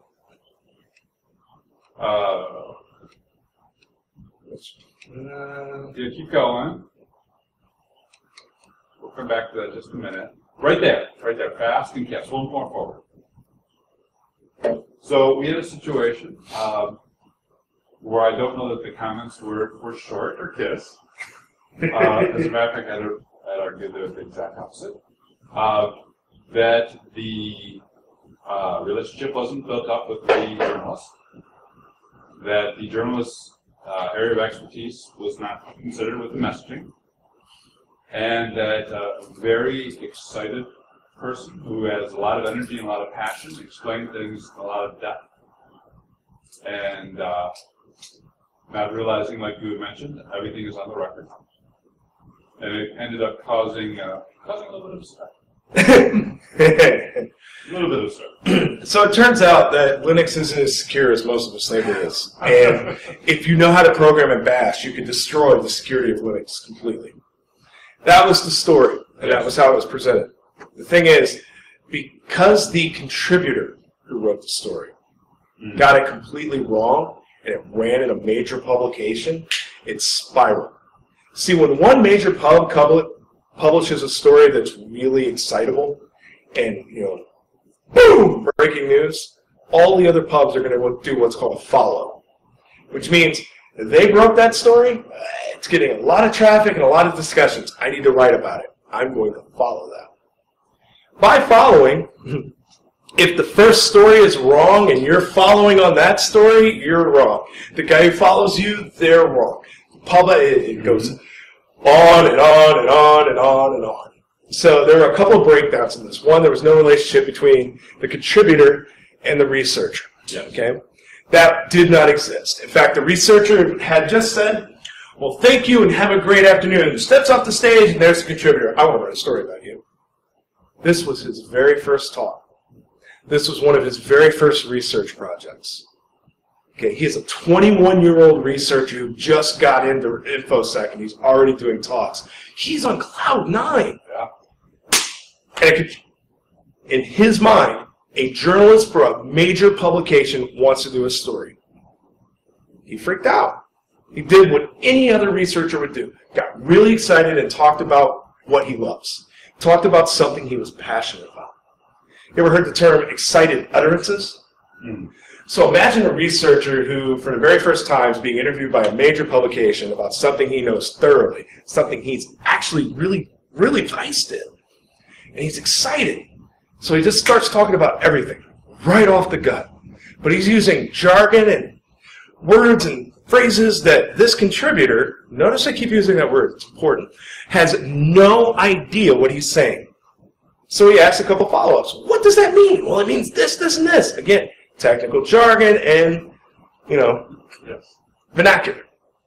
Contributor's clueless. Now, any of you who had heard this conversation would have known immediately what he was talking about and would have dismissed it as a news story almost as quickly. It's a great research topic, but it's not newsworthy because it's something we all know you could do with Shell. It's just, it's a thing. So, story goes out, and because the contributor was completely clueless in the way of technology, information security, and how those two play together, the story started off factually incorrect. Because he didn't understand that actually taking something really complex and breaking it down to simple terms, so instead of coding in Python, I'm showing you how to do the exact same thing in Bash. Instead of knowing that Bash is like probably the most common scripting language on earth, well, he thought Bash was brand new. So this was a huge deal. This guy, this Uber hackers, just destroyed the assumed security of Linux with a new attack called Bash. It's the Bash attack. And when people now, when they hear that word, they say it with reverence. They're like, the Bash attack. Yeah, you should turn around and leave, dude. You don't want to be in here for this. Ladies and gentlemen, the researcher who created the Bash attack. And again, he did everything right because he was representing himself, his research, and his company. When a reporter comes up and says, hey, I want to talk to you, unless you are specifically forbidden by company doctrine to not talk to the press, it's always in the company's best interest to let you talk to the press. Even if you don't know what to say, just saying, man, look, I would love to sit down and talk to you. Can I get your card? And we can arrange to have this done? There's not a reporter on planet Earth that won't say, yeah, here's my card. Let's have this happen. I would much rather have the story later than never. It's when you have somebody who doesn't know what they're doing that it becomes a problem. And that's why this story spiraled out of control. And again, because this was so overhyped, and the story was full of fun, fear, and certainty. But because the publication was who they were, Everybody on anywhere in technology media covered that story. And it went on and on and on and on. And it became a PR nightmare.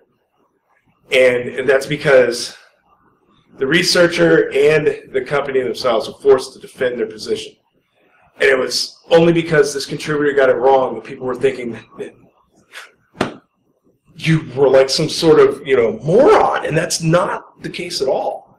He should have never have had to defend himself from the point that he was, lacking in his security knowledge. That's so far from the truth, it was uncanny.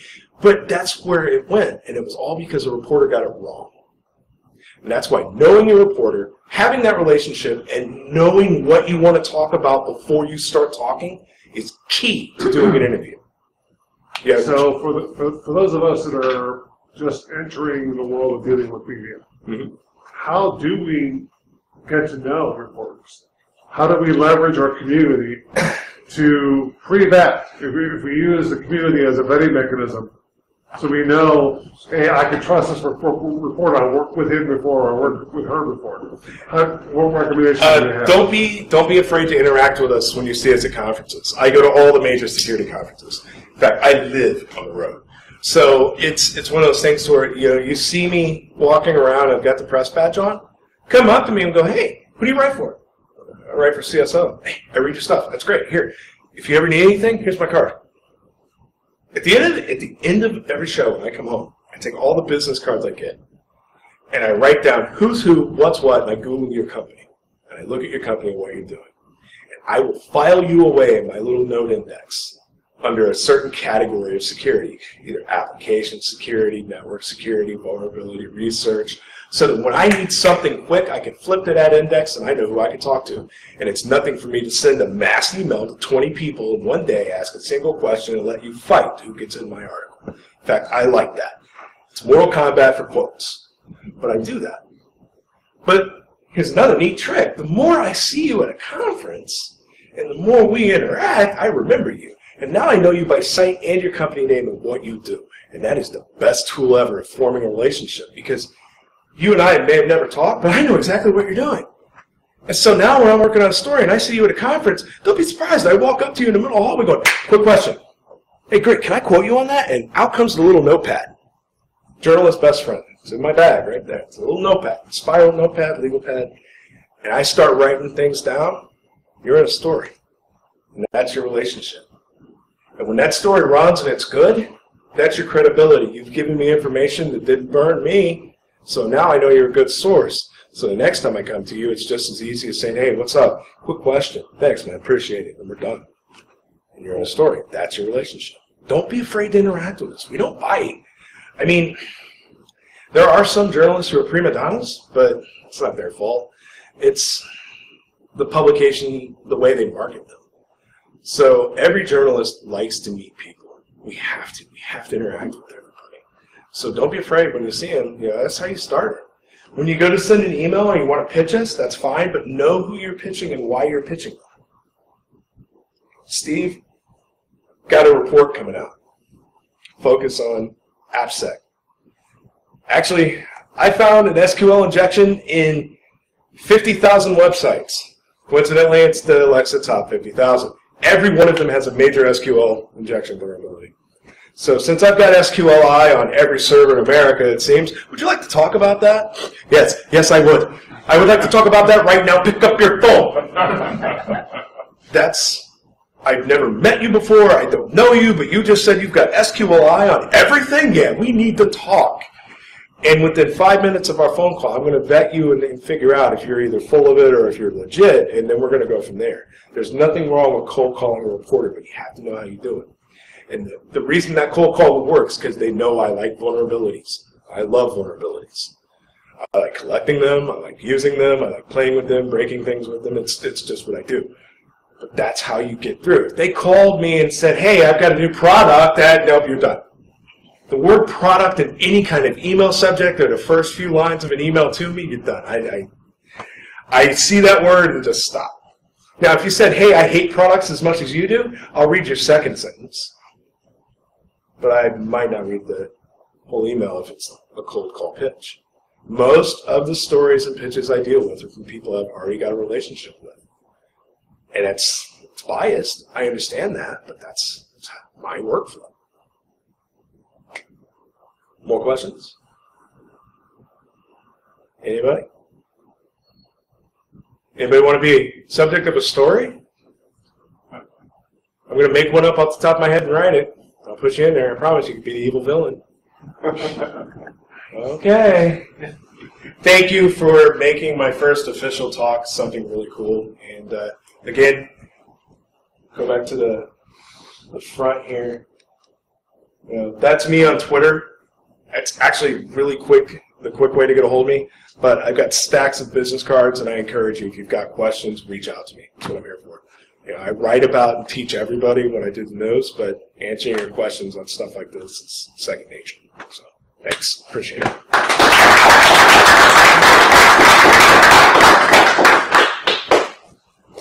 All right. Thanks for coming out. Again, early on the day after an epic party, so really appreciate your participation. At this point, the workshop is over. I'll back in and see the rest of the talks, and then I believe the closing is at 12. Yeah, 12:30. So, pick a card. Any card. Take the one in the middle. Want the one in the middle?